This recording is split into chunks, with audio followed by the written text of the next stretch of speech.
we will, do we have to do a script or no? And if so, if the script is here, so, all right. Before we do the pledge, let me read the script. As a preliminary matter, this is David Gavin, Chair of the Select Board, Maynard Select Board. Permit me to confirm that all members and persons anticipated on the agenda are present and can hear me. Members, when I call your name, well, everybody's here, so I'll still go through it, but Jeff? Here. Chris? Here. Justine? Yes. And, Yeah, me. yeah, Armand. Staff, when I call your name, Greg? Yes. And I think we have Megan online. Megan, can you hear us? Hey. Yeah. Hey, Megan. You might be muted. Can we hear you? You might be muted. Yeah, she'll check Okay. it. All right. And then any anticipated on any speakers on the agenda? Is there anybody who is on Zoom that anticipates speaking to an agenda item?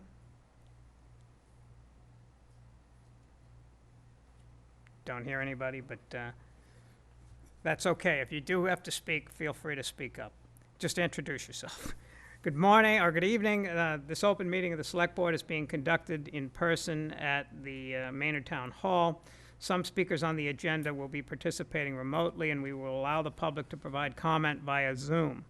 The board would like to hear public comments, and if there is further action that is required by the board, the chair will add the matter as appropriate to a forthcoming agenda.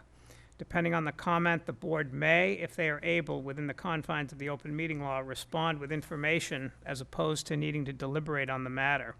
Please note that while an option for remote attendance and/or participation is being provided as a courtesy to the public, the meeting will not be suspended or terminated if technological problems interrupt the virtual broadcast unless otherwise required by law. The agenda posted on the town's website identifies how the public may join. Please note that this meeting is being recorded and that some attendees are participating by video conference. Accordingly, please be aware that other folks may be able to see you, and that take care not to screen share your computer. Anything that you broadcast may be captured by the recording. All of the meeting materials for this meeting, except for any executive session materials, which there are not any tonight, are available on Board Docs, and we recommend the members of the public follow the agenda as posted on Board Docs unless I note otherwise. Now turning to the first item on the agenda prior to the Pledge of Allegiance. Before we do so, permit me to cover some ground rules for effective and clear conduct of our business and to ensure accurate meeting minutes. I'll introduce each speaker on the agenda. After they conclude their remarks, we'll ask each of the members, inviting each by name, to provide any comment, questions, or motions. Please hold your comments until your name is called. Further, if you're participating via Zoom, please remember to mute your phone or computer when you're not speaking. Please remember to speak clearly and in a way that helps generate accurate minutes. And that includes giving your home address and name fully when you're speaking. For any response, please wait until I yield the floor to you and state your name before speaking. If members wish to engage in colloquy with other members, please do so through myself, taking care to identify yourself. And for anything with public comment, after members have spoken, I'll afford public comment as follows. I'll ask members of the public who wish to speak to identify their names and addresses. And once we have a list of all the people who want to speak, we'll call on each by name and afford some time for any comments. Public comment for public hearings will only be accepted in person per open meeting law. So after that introduction, we will move on to the first item on the agenda, but before we do so, let's all rise for the Pledge of Allegiance. I pledge allegiance to the flag of the United States of America and to the republic for which it stands, one nation, under God, indivisible, with liberty and justice for all. Okay, again, thank you all for joining us this evening here in the room as well as online. The first item is now public comments, and if there's anybody here with us that has any public comments, feel free to come up to the rostrum and speak, or anybody online who may have public comments, please just let it be known by saying you have public comment. So is there anybody who does? I don't see anybody in the room coming up. Is there anybody online who's interested in speaking? Public comments? Not hearing any, we will move on. The next item is for acceptance of minutes. We have a set of minutes from July 13th, 2021. Is there a motion? I move to accept the, and approve the minutes, the meeting minutes of July 13, 2021, as shown. Is there, there's a second? Okay, is there any discussion? All those in favor signify by saying aye. Aye. Aye. Motion passes unanimously. We now have some executive session minutes to pass as well, and to release these minutes as well. I think all of them that are listed are going to be released. So is there a motion? Move to release the executive session minutes from May 4th, 2021, May 15th, 2021, June 1st, 2021, June 15th, 2021, and July 13th, 2021. Is there a second? Second. Any comments, concerns? Without any, all those in favor signify by saying aye. Aye. Aye. Motion passes unanimously. We'll move on. Next item is correspondence. There are 4 items in our correspondence list this evening. I want to get the thing to move. Is there a motion to accept the correspondence? Move to accept and approve correspondences A through D as shown. Second. Motion is made and seconded. Any comments on any of the 4 items? I had a question about the correspondence for the Front Street building. Do we know that that claim is actually being advanced? Do we have any way to tell that? That might be for Megan. Yeah, I'm looking at Megan. Can't hear you, Megan. That's not, that might not be on Megan's end.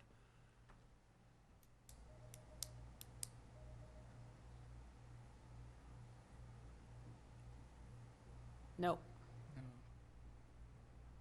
You think it's you, Megan? Or do you think it's us? Oh, you do think it's you. Okay. I don't know. Oh, Yeah. now we can Oh, hear you. yeah. This is Natasha. I can hear you. So No, we got it now. Megan, go ahead. Wait, can you hear me though? Okay. Yeah. No. Now Yep. Yep. Oh, you can? Yes. Okay. Sorry, everyone. Thank you.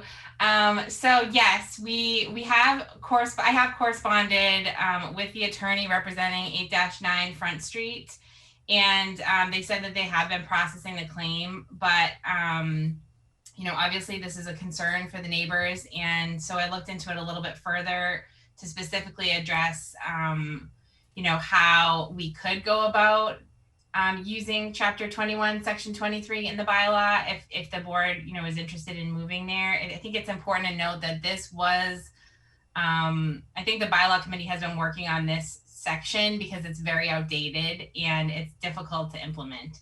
So kind of the first step when I spoke with town council was, you know, if we were to follow through with this bylaw, would there be any concerns?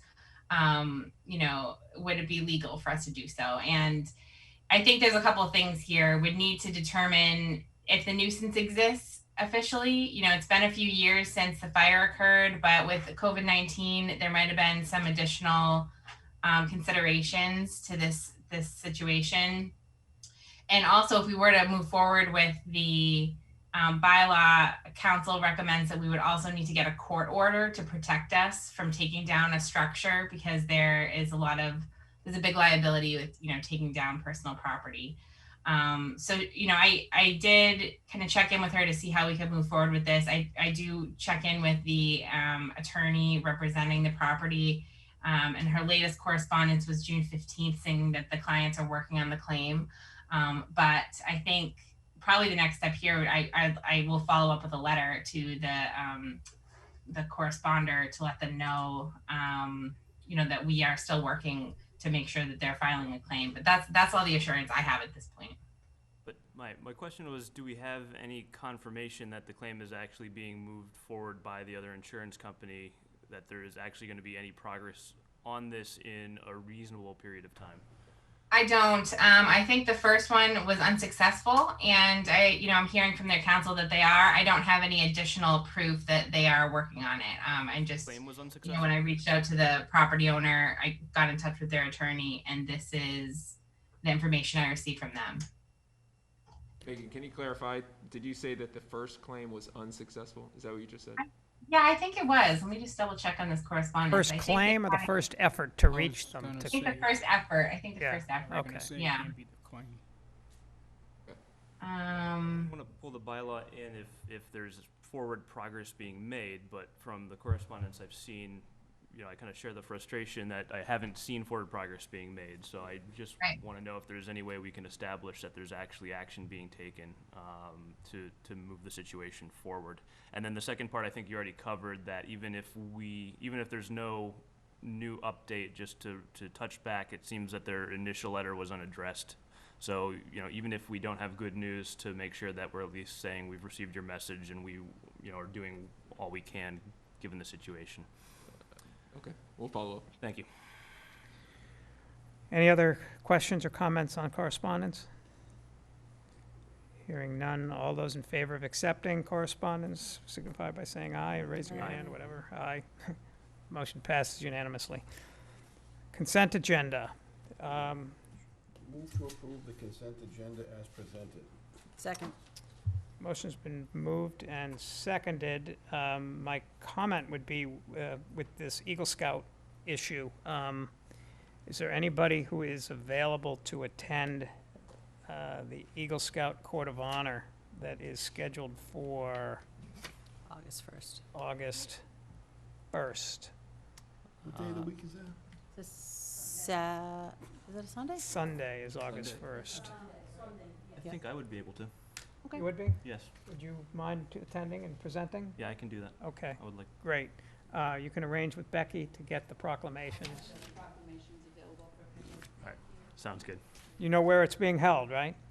All the information's right here. Okay, great. Yep. All right.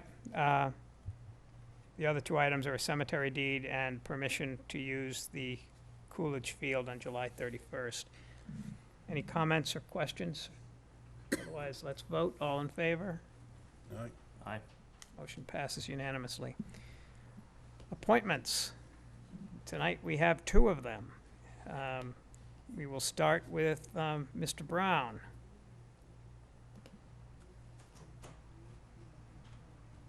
Bob, thanks for joining us. Full disclosure, I know Bob. Bob lives up in my neighborhood, and we've known each other for several years.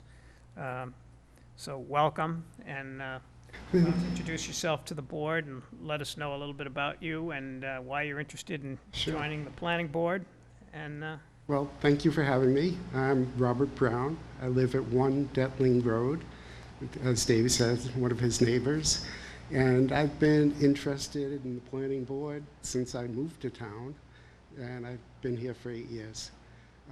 I am a state employee. I work for the Massachusetts Department of Environmental Protection.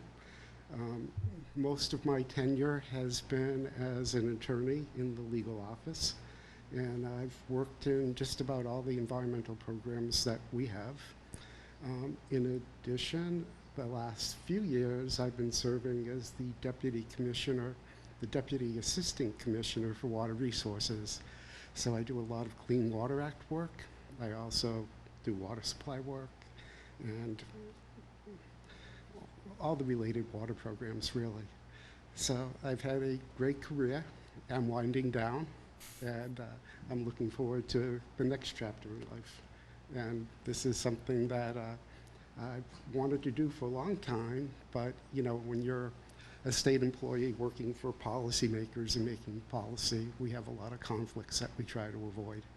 And so stayed pretty much out of local politics and served as a state employee, and like to think we did a lot of good things over the years, and I'd like to do a lot of good things in my town. Thank you. Any comments, questions? He left out that he's a good soccer player too, but, Why, do you know each other from yeah, we played. from soccer? I guess my only question is, so you said you've been interested in the planning board, so you follow it, you go to the meetings, or you Yeah, kind of have been for the paying past few attention? months, I've been attending the meetings. It's actually, I think it's a great board. I really enjoy watching the board work.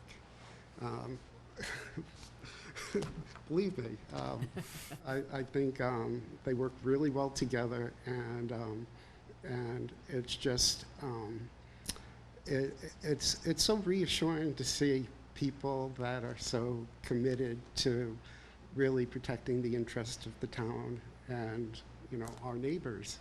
And I think the board is just great. So to me, it would be a real honor to work with them. Thank you. Any other questions? Is there a motion?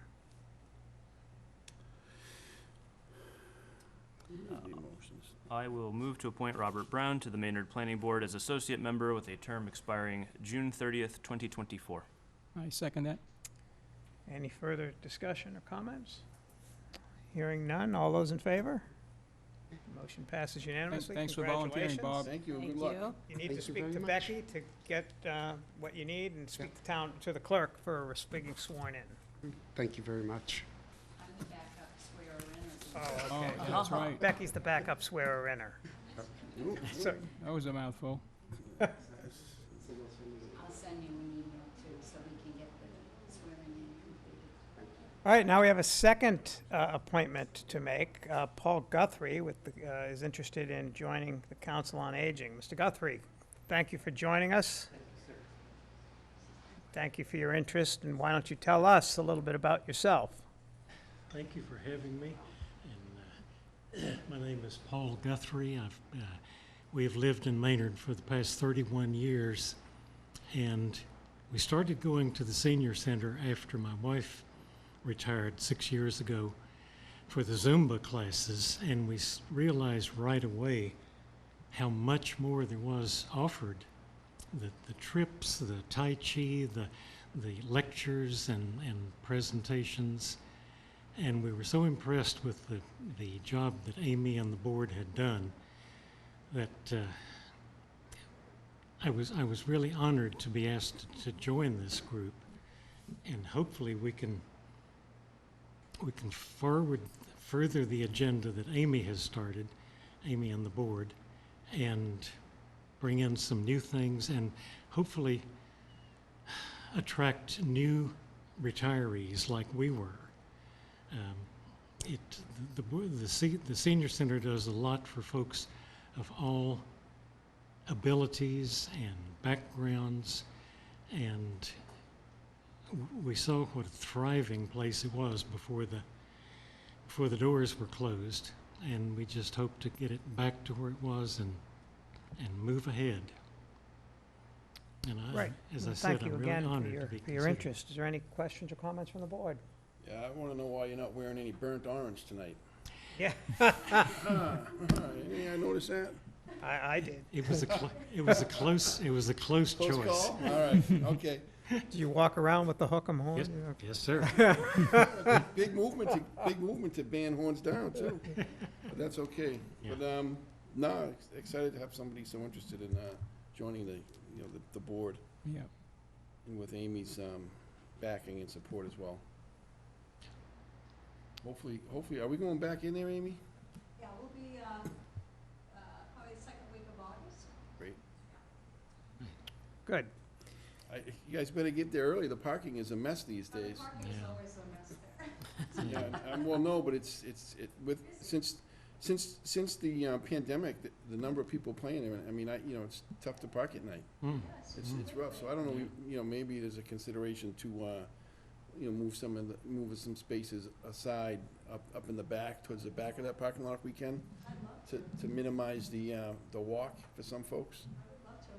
But we'll have to talk to, Yeah, Greg and Justin Yeah.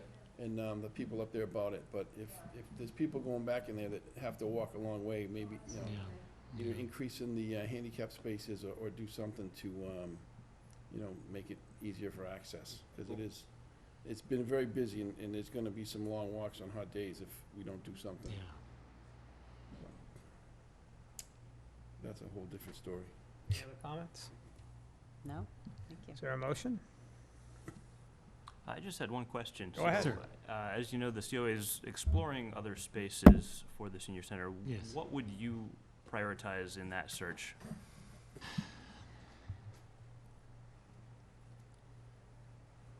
For us, the best part of the original senior center was that large meeting room with nice floors and plenty of windows, and it served every purpose that it was asked to.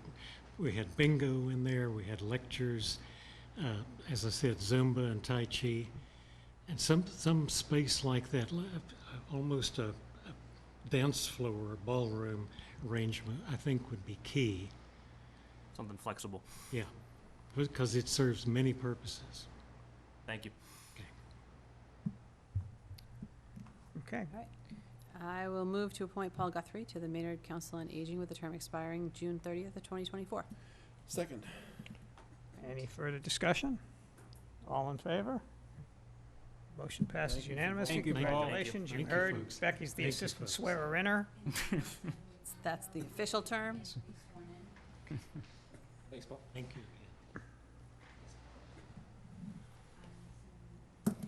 All right, next topic is the extension of premises permits and the extension requests. And I think I will turn it over to Greg and Megan Yeah. for the details and some of the issues. And I think, Justin, you can pipe in too, because I think you have some comments of concerns or. I don't want to steal the thunder, so I'm going to look at Megan. Everyone.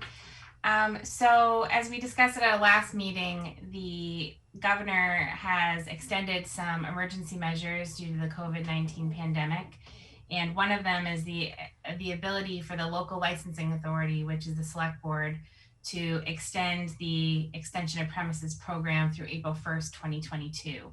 At the last meeting, there were a few restaurants that the board approved, and these are the additional applications that were submitted.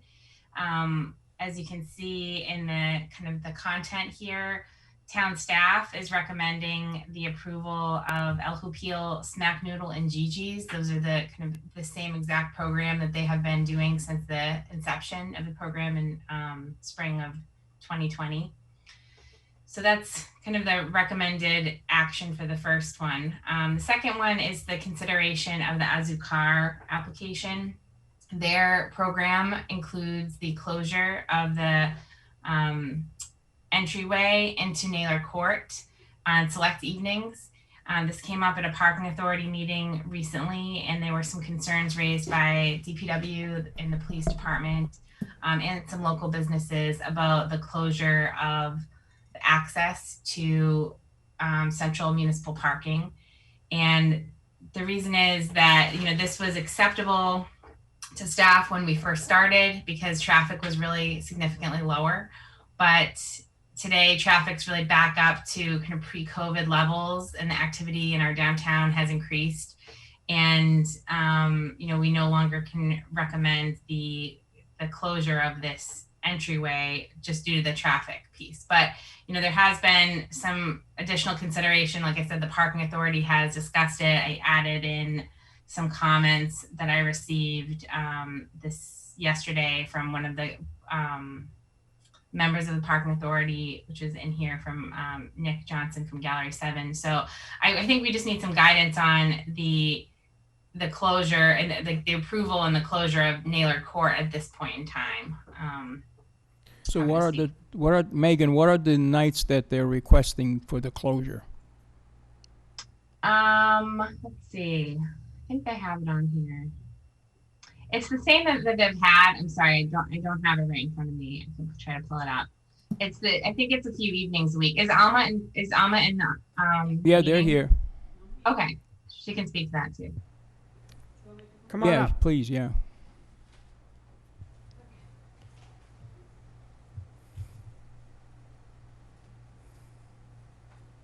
Welcome to you both. Yes. Thank you. Okay.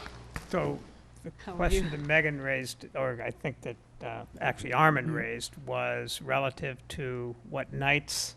You can repeat the question, Armin. Yeah, what evenings are you planning on wanting to close the entryway to Naylor? Well, we are doing it right now Thursdays, Fridays, and Saturdays. But because the rain is being so much, we don't even know when it's gonna be sunny and nice. Right. So, for example, on Saturday, it was raining all day, so we couldn't even open Naylor Court patio. So it was only at the front. And people were asking me to try to get into the front in the patio because they don't want to come in.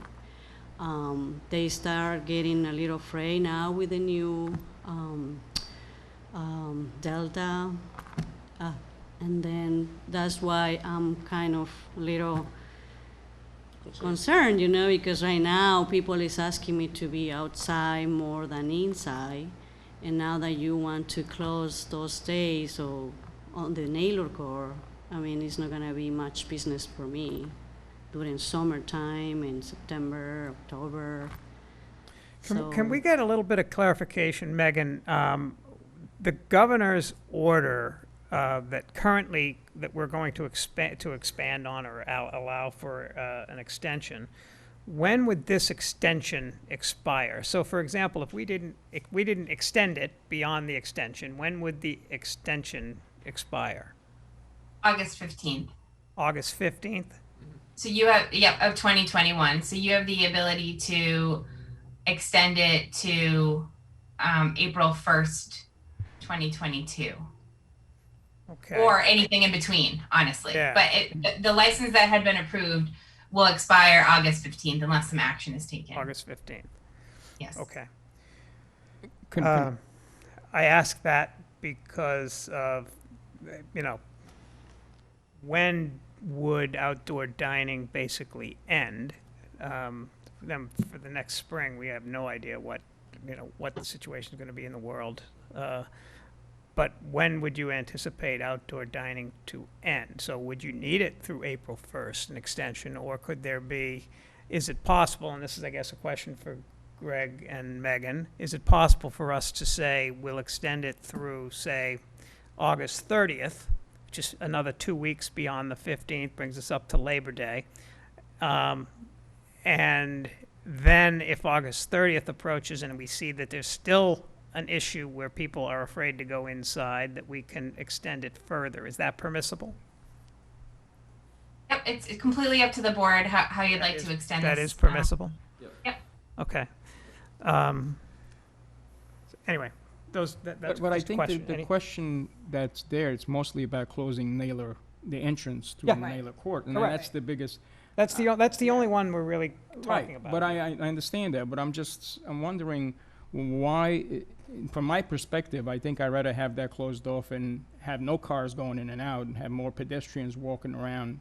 You have entryways in other parts of Naylor Court. So we're putting such emphasis on it. A lot of times when you come out of there with a car, it's not safe, when you go into traffic. So, Right, you in my can't, opinion- you can't come out of that area of Naylor Court because it's one way going No, you in. can't. yes, you can. Two-way. Yeah, it's a two-way. Oh, Either okay. that or I've been doing it All right. wrong for a lot of years. So, my point is that I think we're safer if we close off that area at this point. That's just my perspective, to open up to pedestrian traffic, especially the evenings that they're asking for, and have no cars go through there at this point in time. Wait, And what would be go ahead. I'm sorry, did you suggest no cars at all going through that area? Yep. Was that Or- what the, But that's what you're doing right now. That's what we're doing right now, yeah. So I That's guess, what you're doing right now, so. I It's guess that my, one my street, question is more, so there's a concern of safety of some sort, so I just don't know who ended up raising the safety concerns in general. Was that DPW, was it fire, was it police? I can speak for DPW. I can set it up. I mean, it started in the parking authority meeting, which includes DPW and police. Okay, can you cover the and- microphone so the people on Zoom can hear? please continue, Sorry, Megan. go ahead, Megan. Oh, sorry. I just said that it started at the parking authority meeting, there was some concerns raised in that body, which includes DPW and the police chief. So I know Justin's there and he can speak to his Justin's concern. here, and he's at the microphone so that Okay. people can hear. Good evening, Justin and Marco, DPW Director. So some of our concerns were based off of feedback we received from alternative businesses, and it wasn't necessarily about public safety, it was about public parking, parking being an issue. It's not that you can't enter Naylor Court from other locations. Part of it is signage and proper identification that other businesses felt they were missing out on some of their business potential with the limitation on parking being on Main Street. Most of our restaurants that have outdoor parking are centralized right on Main Street. And then cutting off that main entrance to what is our central parking creates an issue for non-restaurants. That was the feedback we received. But I know Megan just recently received some feedback from some other business community kind of flipping a little bit. Our concern was based off of the parking, not from a public safety perspective, just based off of limiting parking and some of the feedback we received from alternative businesses. So Now, is there a way that we could create more signage, maybe charge it to CARES COVID that would be better marking for parking in that area? potentially, so I can't answer the CARES question, that's Chief Stowers. We could definitely explore extra signage for parking. We always encourage businesses to kind of reach out, you know, when there's parking issues in an urban environment, the businesses are the best avenue to provide those alternative spots if they want to promote themselves. We can definitely look at some temporary parking signs in the meantime. Exit signs? So part of that, so to answer your question, that location is a two-way location Yeah. and entrance. I'm talking about exits from the basin in general. Once you're in there. So that's usually the concern. So our only avenue, technically, there's only two public entrances to the basin. The Babico's is private property. Yes, people travel over it like it's a public right of way, but technically it's private property. So Summer Street and Main Street are the only technical public property entrances and exits. So part of the issue is kind of that roundabout. So I always refer to Main Street, Summer, and Asen as kind of the long roundabout around the heart of downtown. So it's not just one parking arrow here, it's multiple signs that we need to put in multiple locations. So it's something we can definitely explore. I can't answer for Chief under the CARES Act. We may be able to look at some downtown enhancement funds, things of that nature, so we can definitely explore some other Is the avenues. ramp going up next to the bank private? No, so that's an exit only though. So Right. there's like, we have a pass-through easement. It's a very, Yeah. like, technically they own the overhang of the roof and we have You're right, small okay. pass-through easement, so. So I guess the question for the board would be on that business, really, for that area of the Naylor Court. I think we're probably all in agreement on the other ones, that we extend them out as best we can. Is this something that we want to extend out as far as we can, or limit it and revisit? So I know within our application process, we have a clause for winter operations, which is always a DPW concern. So when you talk about safety, it's based off of, you know, we don't necessarily want to have those structures out there in the middle of winter. If we damage them, who's liable, et cetera. So as long as that process is still covered in the application, then we're fine with whatever decision the board would make in regards to that public safety, because it leaves the authority to the DPW to provide advance notice if there's a storm to have some of the processes removed. Now, Arma's and Frank's are a little more complicated. They're not 24-hour notices and they're removed and off the street. So we'll try to provide as much advance notice as possible, but winter is a guessing game. No matter how good the weatherman gets at whatever they do, it's still kind of a guessing game. So there may be a time where we ask to remove the structure and then nothing ever comes. You got caught last winter, didn't you? Yep. This one storm? Correct, and I try to, and Frank, you know, Frank was the first to kind of go through with the permanent structure, and Frank fully understood.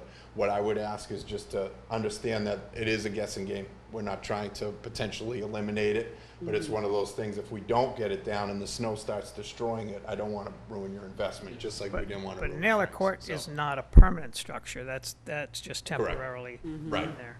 But at that point, they would all be removed. And my concern, if you want to call it a concern, or my question would be relative to the availability of Naylor Court for parking is not necessarily for people who, for example, other restaurants that might just specialize in takeout. And if all of the areas along Main Street are already taken up with parking, and then some of the parking is taken up with temporary seating, and somebody wants to go in and pick up a pizza and run, they can't park in front because the spaces are filled up. They want to go into Naylor Court so they can come out quickly, go in whichever one they want to go into. They're not going. So And that's, so those businesses will potentially lose people who say, I have no place to stop to pick up my pizza, so I'll go over to, Maynard Village and pick up a pizza instead of going to whatever the ones are. I don't know what they are down there. So that's, Pizza Express. Pizza Express is one, and, even the roasted peppers, somebody wants to pick up takeout there, that if the parking's not there right in front of them, and somebody wants to run in and run out, they'll park in Naylor Court and walk around. They're not going to want to search to find a spot. Yes, That's a concern. that's the feedback we got Yeah. originally. That was part of, myself and Chief Noble received that feedback, depending on who's on the street. That's kind of the feedback we Sure. received from alternative businesses. If it was me, and I had a concern, I'd be sitting there to talk.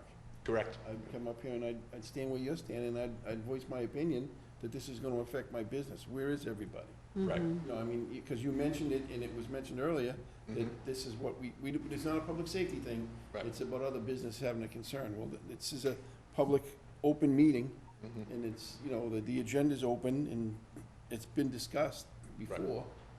Come tell us what your problem is, what your questions and concerns are. It's not an attack, it's just share your information. Correct. And no one's doing that. So in the absence of anybody other than yourselves, secondhand information type of thing, and that's not to, say it's not good information, it's where is everybody that has an issue with it, beforehand? Right.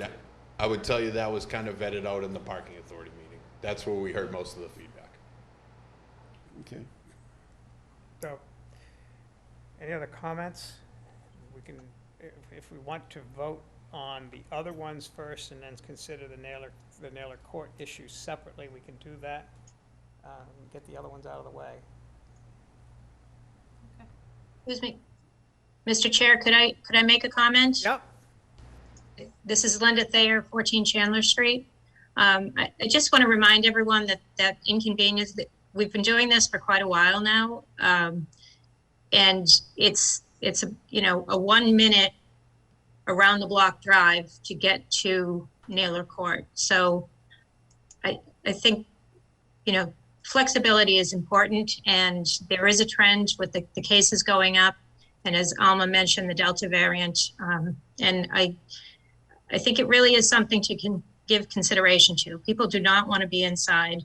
This will severely impact their business. And, to the point, if there are other concerns, why, are they not here? People here talking about it and expressing their concerns. I hope you'll really consider the impact it will have. Thank you. So is there a motion? However you want to present the motion is It's a long fine. one, you want me to read it? Sure.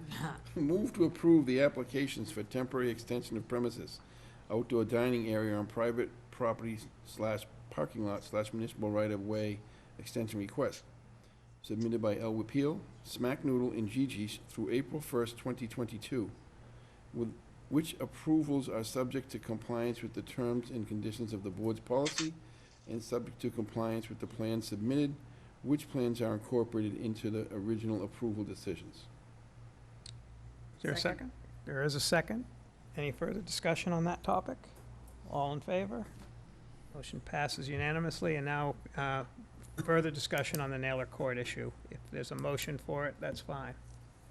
Yeah, the motion would be the same. You just said replace El Hopio Smeknoodle Gigi's with So, Zugar if you want, So, or whatever variation of the date if you want to. does anybody have any other opinion on the date other than April 1st, 2022? Or are we comfortable with that? No, I'm good with that.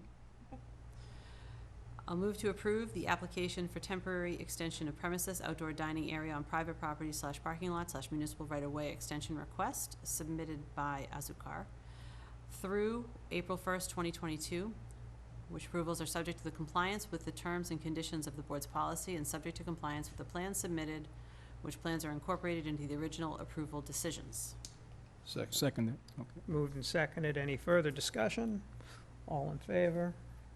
And that passes unanimously. Now it's up to you two to go stop the rain. I That'd hope. be fantastic. You can get right on that. Good luck. Thank you. Um, Thank yeah. you Let that stop raining for everybody's sake. Good luck for a good rest of the Please, summer and good luck fall. for the rest of the summer. Thank yeah. Fall, and I hope snow is not coming in. No, no. No. We're gonna be, all the water is gonna be out of the atmosphere, so we're not gonna have any snow. Next issue is water sanitary survey response. Basically, we are receiving the recommendations from Public Works and Stan Tech in response to the state's sanitary survey. Justin, we talked about this last week a bit. Why don't you give us a summary? And then I don't think the board has any action to do other than just to accept the recommendations and the thoughts. Right, I just wanted to follow up based off of, our previous meeting, and we received the report for the sanitary survey with recommendations. Those recommendations are somewhat negotiable, and we conducted a meeting with our regional rep on Thursday to go through a lot of those comments and action items to discuss what Maynard can do, what we can't do. There's financial limitations. Some of the planning expectations can be negotiated, longer terms, fit into our plans. The meeting went very well. DEP is fully aware of our processes moving forward. Well 4A, trying to put on our new water source, understanding that we have budget constraints and fiscal constraints with the size of our utility and our customer base. Some of those recommendations were able to be pushed back several years, one being the master plan, because we believe we already have a master plan. They could not delineate or define what they deemed a master plan, so they were acceptable of our documentation, our long-term 5-year capital plan, our 4-phase water capacity plan. So that kind of met the immediate goal, and we'll continue to kind of see that come back and forth every year. We have a sanitary survey. You'll see them probably bring it back up. But it was one of the bigger hurdles that we needed to avoid, as sometimes plans of that magnitude can cost $100,000 to $200,000, and that is not funding that we wanted to move towards another plan that might sit on a shelf. We reiterated to DEP that we are looking to create actionable items, pipes in the ground, water being utilized for our customers, and meeting our actual goals. So what I provided for board docs and for your, as the water and sewer commissioners, consumption is just kind of an overview of our action plan. What the DPW will be doing internally, what we need our consultants to move on and kind of understand as a whole that the sanitary survey will be taken care of from the Department of Public Works. A majority of those items, if not 90% of them, can be handled in our FY22 budget.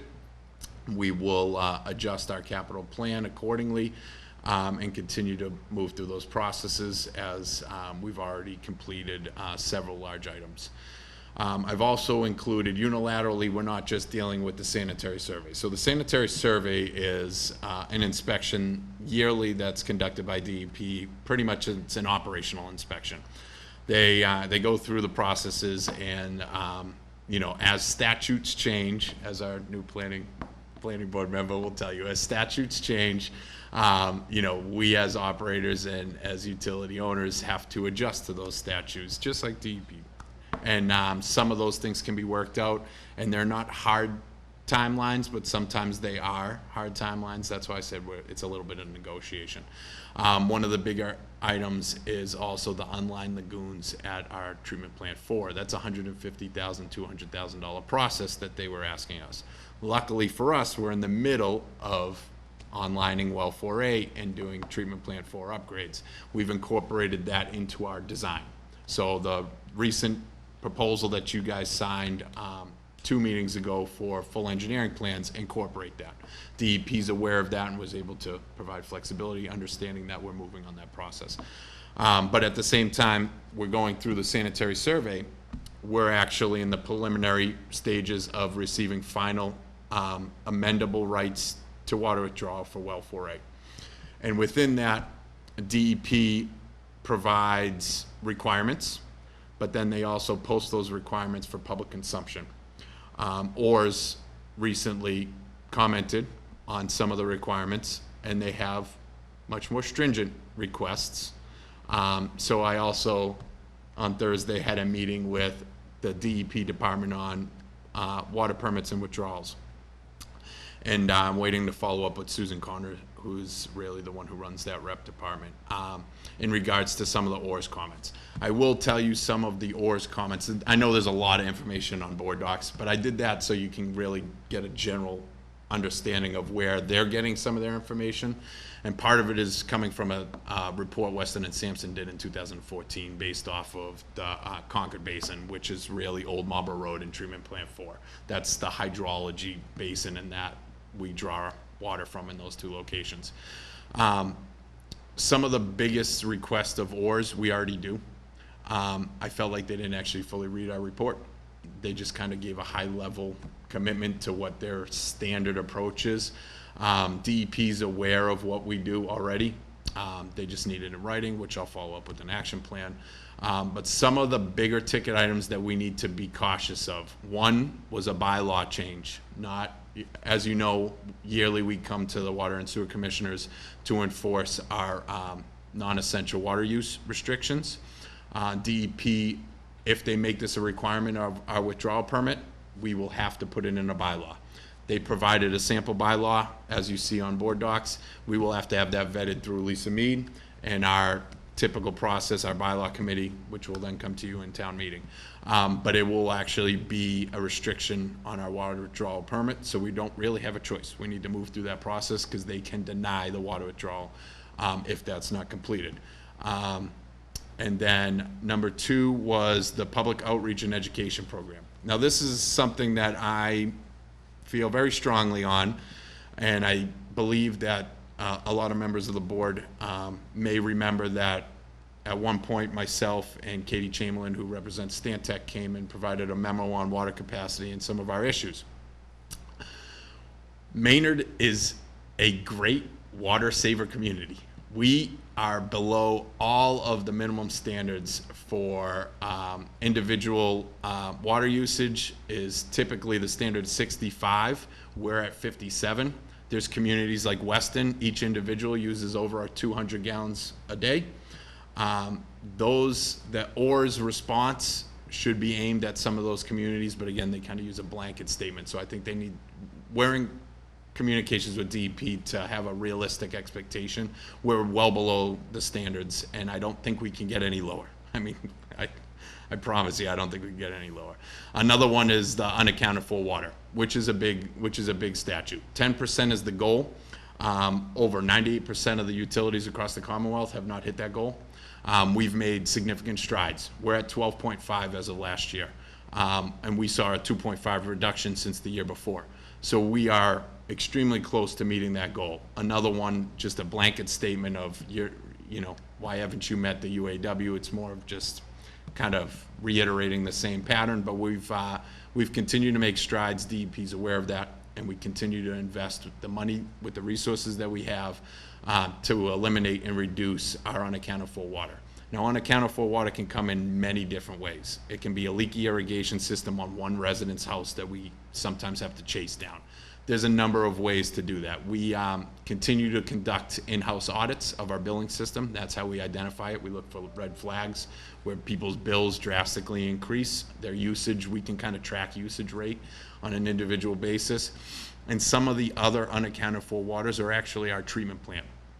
So well 4 has large volume flow meters that track what we produce and put out. And if those aren't working accurately, which they fade over time, can really create like a 3% gap. I mean, they're the water, they're pumping out millions of gallons a day. So part of the engineering plan for treatment plant 4 includes new flow meters, and we actually believe, we're hoping that we can get under the 10% when that project is complete. Does UAW also include leaks within our own system? Yes, that's exactly what it is. So then we track it. I mean, it gets to the minor details. When we fill up our sweeper on a hydrant, we meter it so that we can account for every ounce of water that is going out of our system. So we have been making large strides. The meter replacement program over 6 years ago was one of the major impacts on that.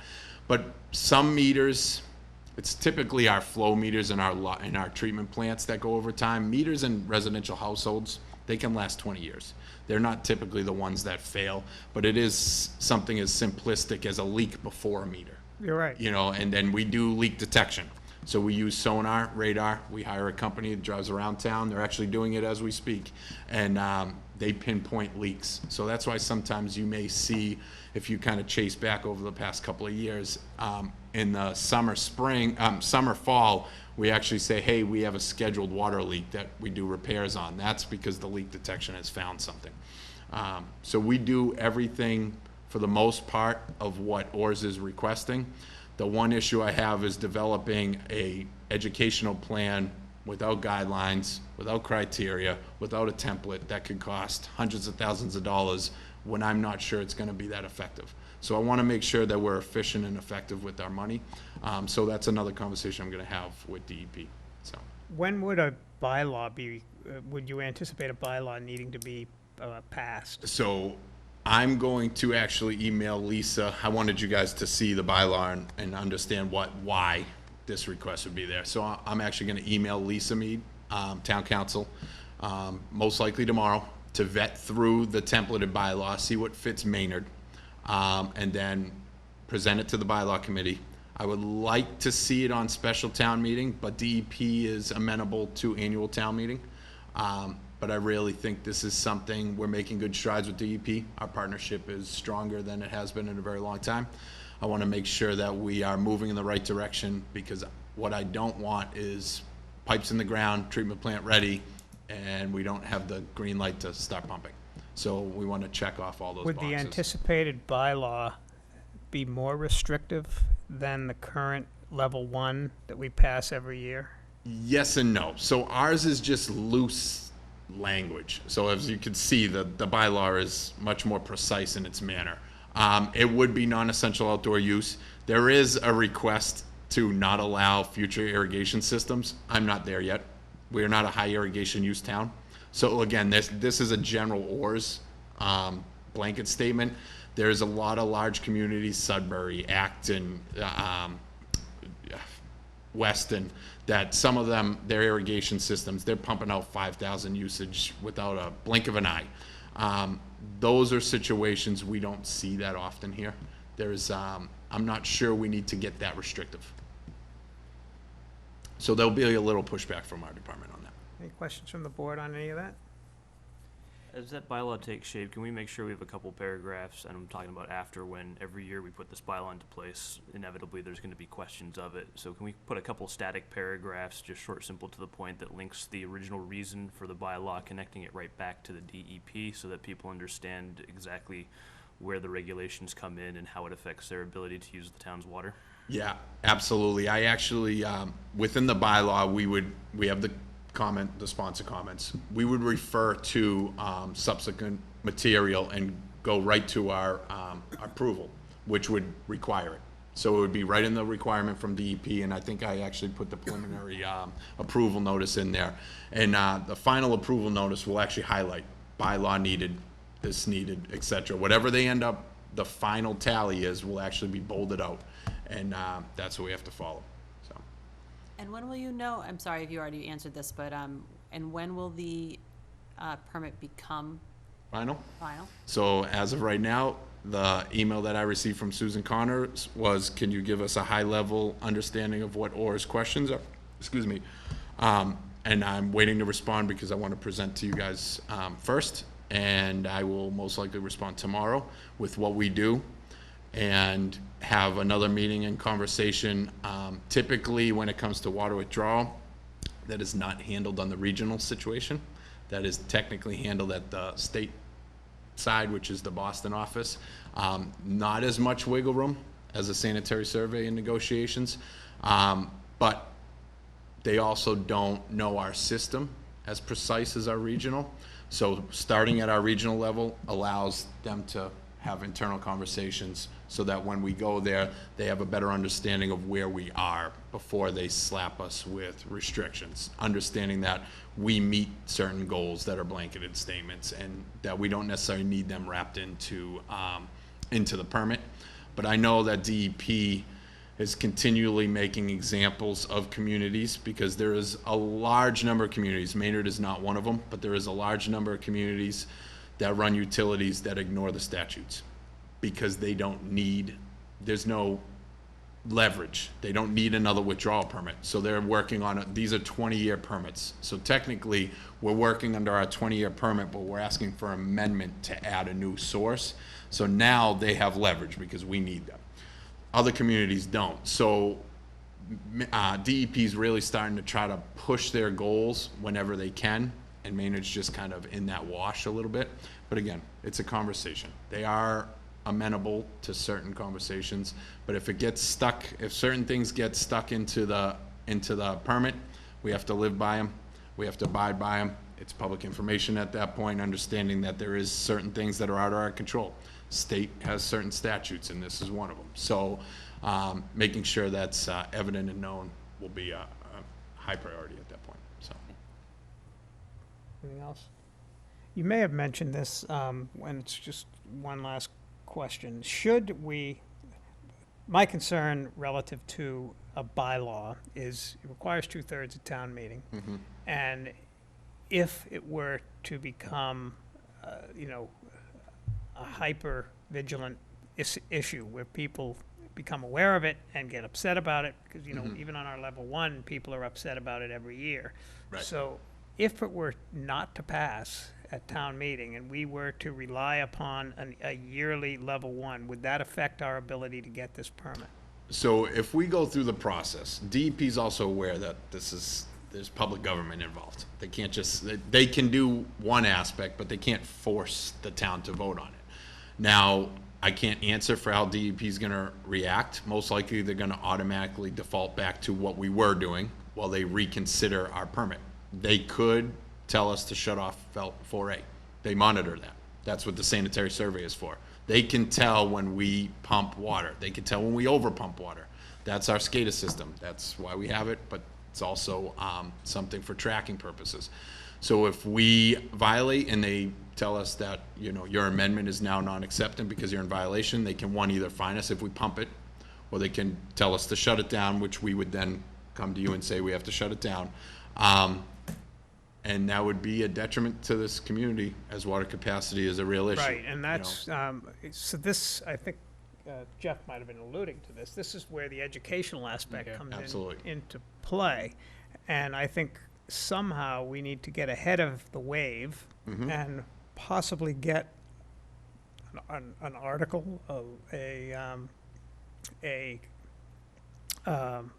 op-ed type thing, some type of some way of getting the message out, not only through the newspaper, but websites and everything else, that, hey, this is coming, here's why it's coming, and here here are our options. And if we fail to do this, if we fail to pass this as a bylaw, here are the potential ramifications, inclusive of water capacity issues and other restraints on development, which are already, in jeopardy as it is. So is that sort of where you were heading, Jeff? Yes. Yeah. So, Yeah. yeah. So I don't know what the proper avenue to get that achieved if we do it through town hall? We can draft something. Yeah. I think I know what you're saying. And what you brought up, this is a similar point that you brought up when we did the water restrictions last year anyways. That like when the notices went out that we explained that this is tied to a DEP requirement. So I agree. I mean, Holly Camaro does watch these tapes. So she presumably she will hear the same comments, Yep. whether she writes an article or not. I don't know. Yep. But we can But it's not can just think the of a good article. To message. David's point, we got to do a better job from our end too, because not everybody gets the the paper. Yeah, to- not everybody gets Right. the beacon, Yeah, and not everybody's online. Exactly. Yeah. And, we just have to make it clear so that next year when, the level 1 causes a problem Oh, yeah. every single Yeah. year. People, because of all the rain we've Rain, yeah, the gotten, commenters, why are we it's still like have? it's a 'cause they joke, don't it's like a understand. joke. They're We not still have educated. our water ban, even though the, the rivers are overflowing and, my backyard's flooded, Yeah, but in 3 weeks of sunny weather, it'll be gone. because there's no So- understanding of what the requirement is Exactly. and why it's there. So I actually, we've been contemplating this for a while. We have a lot of moving parts when it comes to water and sewer right now. The town of Maynard is very busy with its water and sewer.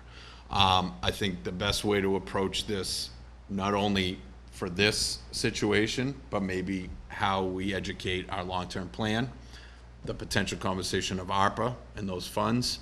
I'm not opposed to having a public forum. Water, Maynard. When's the last time everybody sat in an auditorium and talked about the water issues in this town? Yep. And the water issues in this town go Great back idea. generations. So it's about time maybe we It's a great go idea. right at it and have the conversation. Hours, 2 hours, conversation about everything. Right. Water quality. Then people will start to understand, our residents will start to understand and wrap their mind around the complexity of it, potentially beyond just the restrictions, what we're doing, why the rates are in there. It might be the best approach, and sometimes Maybe people set just yourself like to up get for it a out. Topic for Thursday night for an for objective. goal setting. A goal is Yeah. to have an educational, agree. water-related, water sewer-related forum of some type. We are the water and sewer commissioners, and Right. it's our responsibility to educate, and it's our responsibility to make sure that the system is running up appropriately. So I think that's a great something to idea. consider. We're talking about annual town meeting for this bylaw. If we're Special if is what- education is high, then what, so this is why I wanted to come to the board first. Are we before talking about annual town meeting? For We this bylaw? can, so I'm gonna try to push back at DEP and say that we believe that we may have some contention to pass the bylaw, that we need some time to put out a public education outreach program to kind of get buy-in. They will, as long as they understand this process. And what we do is we deal with DEP like almost weekly. So we'll tell them our dates, they'll see our information, they'll understand the process, so that tends to give us some buy-in and some time. That also will allow it to vet through all of the channels with a little more conversation, a little more public input from that perspective. I definitely think a public forum is right in the horizon, because no matter what we do right now, depending on which way, even the ARPA funds, even if all ARPA funds go to water and sewer, we're going to be borrowing tens of $20 million for Old Marlborough Road and other situations to get our water capacity up, and that's gonna hit the rates. So if people understand what certain things are and how they fall in place and why they're falling in place and why we're doing the things we're doing, let's get it all on the table, right in a giant auditorium. Let everybody ask the questions. There's a lot of people that just want to ask questions. Sometimes they just want to get it out there and their voice heard. So public forums are great. They're not always fun, but they're a great way to get it out there. It depends on the topic. They may not get many people to show up, but at least nobody could say, we didn't try. And that's Some of them be fun. that's the educational aspect. Okay, any other questions, comments? Thank you again. Yeah, thanks, Justin. All right. It's just, Justin? All right. no, there's no motion. And sort of a segue, ARPA funds, which is the last thing It's kind of Justin. we're unless talking he's changed about. his We mind can about move ARPA right funds. into discussion on ARPA funds and what our recommendations may be moving forward. Now, Chris, you missed the last meeting. I don't know if you had a chance to Let's cut up to date a little bit, yeah. tune in and hear the issues that were being debated and discussed and whatever. Now, the numbers might be off, but originally there was a request from the school department for, what was it, 900,000 It's approximately, out more of than that, our but a little- Yeah. yeah. approximate 3 million that is coming to us in ARPA funds from the federal government. And then there was some discussion among the board about the appropriate use of those funds relative to our needs in the water sewer area relative to infrastructure, and versus the school's request for fulfilling benefit requirements for some employees that they want to hire in order to fill some gaps that were caused by the remote education system that we had to fall into for the last year and a half. And the school department was hopeful that we would be able to help fund some of the benefits for those employees, and the exact number of employees, I don't remember. There were 2 different numbers, so there was a 10 and a 10, 13, yeah. depending on the. Between 10 and which- 13 employees at the schools For the first year. the first year. So that's where we're at. That's a good summary. And the board still needs to finalize its recommendation to the administration so that we can begin the process. Now, I do understand that the school committee has not met since we last met. They're scheduled to meet Thursday night of this week, which I assume one of their topics will be this issue, and how they would approach it should they not get their full request, should they get less than their full request, regardless of what that number may be. But we may want to give them and it's probably wise for us to give them some type of, not necessarily finality, but at least some concrete, guidelines as to where we're coming from. So I'll open it up for the board's discussion on if anybody has changed their thoughts from last week and where we might want to go. I think, and correct me if I'm wrong, Chris didn't participate in the discussion and might have some thoughts that would help to get us to where we need to get to. I think there was a beginning of a consensus that we might be able to compromise at, $450,000 as a number, although we didn't have a full understanding of how that might impact how the school's program and plans would be affected. So that's. I do have one question, and that is, so we're being asked, obviously, for the $900,000 to cover the employee benefits portion. So if we, even if we give even if we decide land on 450 or something like that, and then they don't end up having to use all of that money for the benefits portion, is there a way to deem it so that the rest, this would be used for the benefits of these particular employees only, and therefore the rest of the money would come back Revert. for water That's a sewer? good question. So we haven't been allocated the full amount. In fact, we've only gotten half of what was going to come directly to the town, which is only about $300,000. Don't quote me. I'm sorry that I just said that because I feel like I'm going to be misleading, but we were going to get allocations in 2 different classifications. One directly to the town, and then one through the county, because Massachusetts doesn't really have strong county governments, at least not in the eastern portion.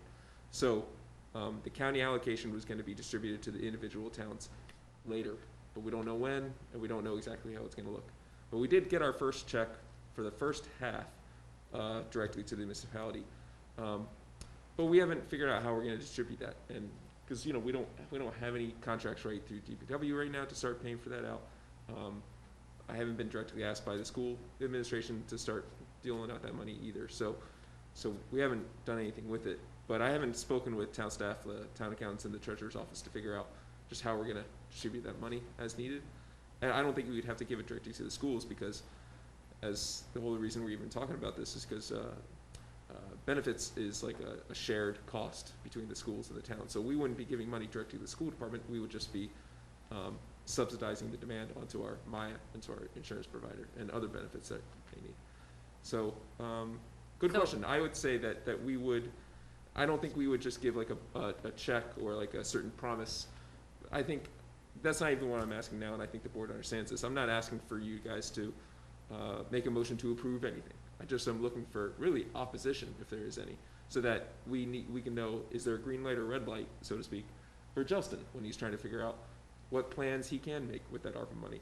And same to the schools, because if they are hiring, I would want to know how many people can I hire, and when can I start hiring, and which I think is the point you just brought up, David. Like I think they would appreciate some guidance to know if it's only going to be half as much as they expected, that they need to make some changes in their plans for hiring. So just to David's question, because I think Chris is the only one that at this point maybe to chime in, because we kind of came to some kind of a consensus, I think, at the last meeting. I think there was an understanding. Understanding, You know, yeah, so. I think Chris Jeff was beginning to come along. I don't know if he was there I yet. was at but- 450. 450, Where- right. I Well, I think- think that was where we Yeah. ended up with, Correct. Yeah. with a number, leaving it to see if Chris had Correct. input. Correct. So I think that's what David was kind of asking Chris to see Okay. how he feels about it. I did convey that to the superintendent's office. Oh, you did? Yeah, Okay. I said that's just kind of summarized Okay. what this sort of deliberation was and Okay. the sort of outcomes were.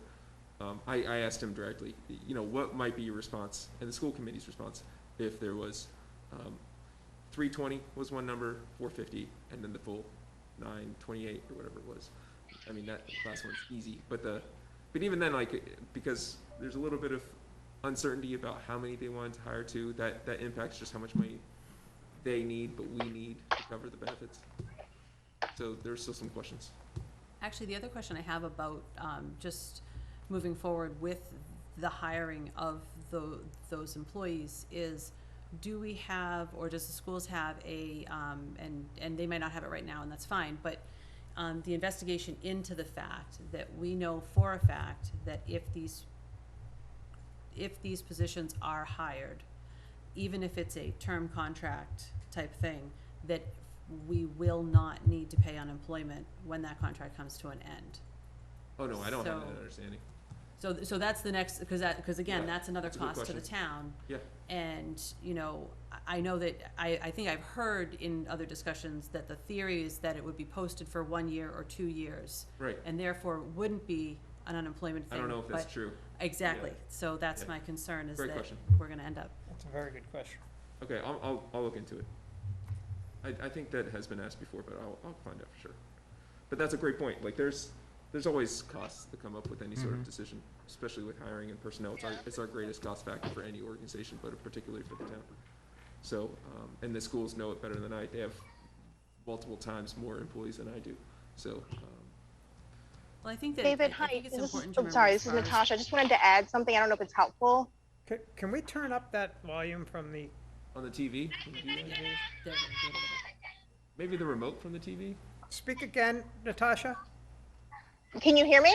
Yep. Yeah, Okay, I don't know if this is helpful. I didn't listen to the last meeting, but the school department the school committee has only approved 1 year of funding for positions. So I don't know if that was part of the conversation that happened with the select board, where it's not, we are as well expecting a reevaluation as progress to how these positions are, meeting the needs of the students. And so there might be changes. So I don't know if that information is helpful to you. That may be a 1 year review or discussion, but that. So does that mean that you're only advertising these positions as 1-year positions? I think we lost the That's a good contact. question. We lost the He's contact. muted now. Hey, Natasha? Did you hear my question, Natasha? And I'm not looking to put you on the spot, so if you can't answer, that's fine. I can ask that same question Oh. to Brian. I mean, Sorry, I didn't hear. I kind of broke up. I'm not actually at my house. I'm at a softball game, so I'm trying to multitask here. Oh, But I didn't hear what you mentioned. do you want me to repeat the question? But Greg might have the answer regardless. Oh, no, I don't. I meant that if she couldn't answer, I was going to ask Brian. But do you? Okay. Natasha, did you hear David's question? Did you hear my question, Natasha? She's muted again. Back lost us again. I'll follow up with Brian. Yeah. That's a great question. But that is a I good didn't, question. and I think Hello, sorry, I didn't hear the question. What I asked was, does that mean, based on what you described as the discussion, that you only advertise these positions as one-year positions? And if you don't know, that's fine. So right now, the school, what the school committee directive was to the school department was that we would be only approving the use of funding for 1 year, with the expectation that there would be goals and benchmarks that would be deliverables on how the first year, because there's data collection that needs to happen.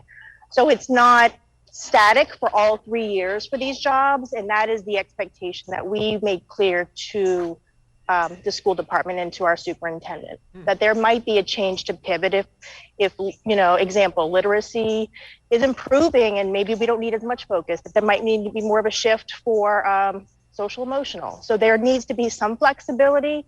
So these positions aren't static now to be decided for the full 3 years. It's good change. Okay, because That's that different than then, what I had understood, and Thank I you. think what Me too. Justine had suggested last week of funding the first section makes a lot more sense Exactly. now knowing that information. Yeah.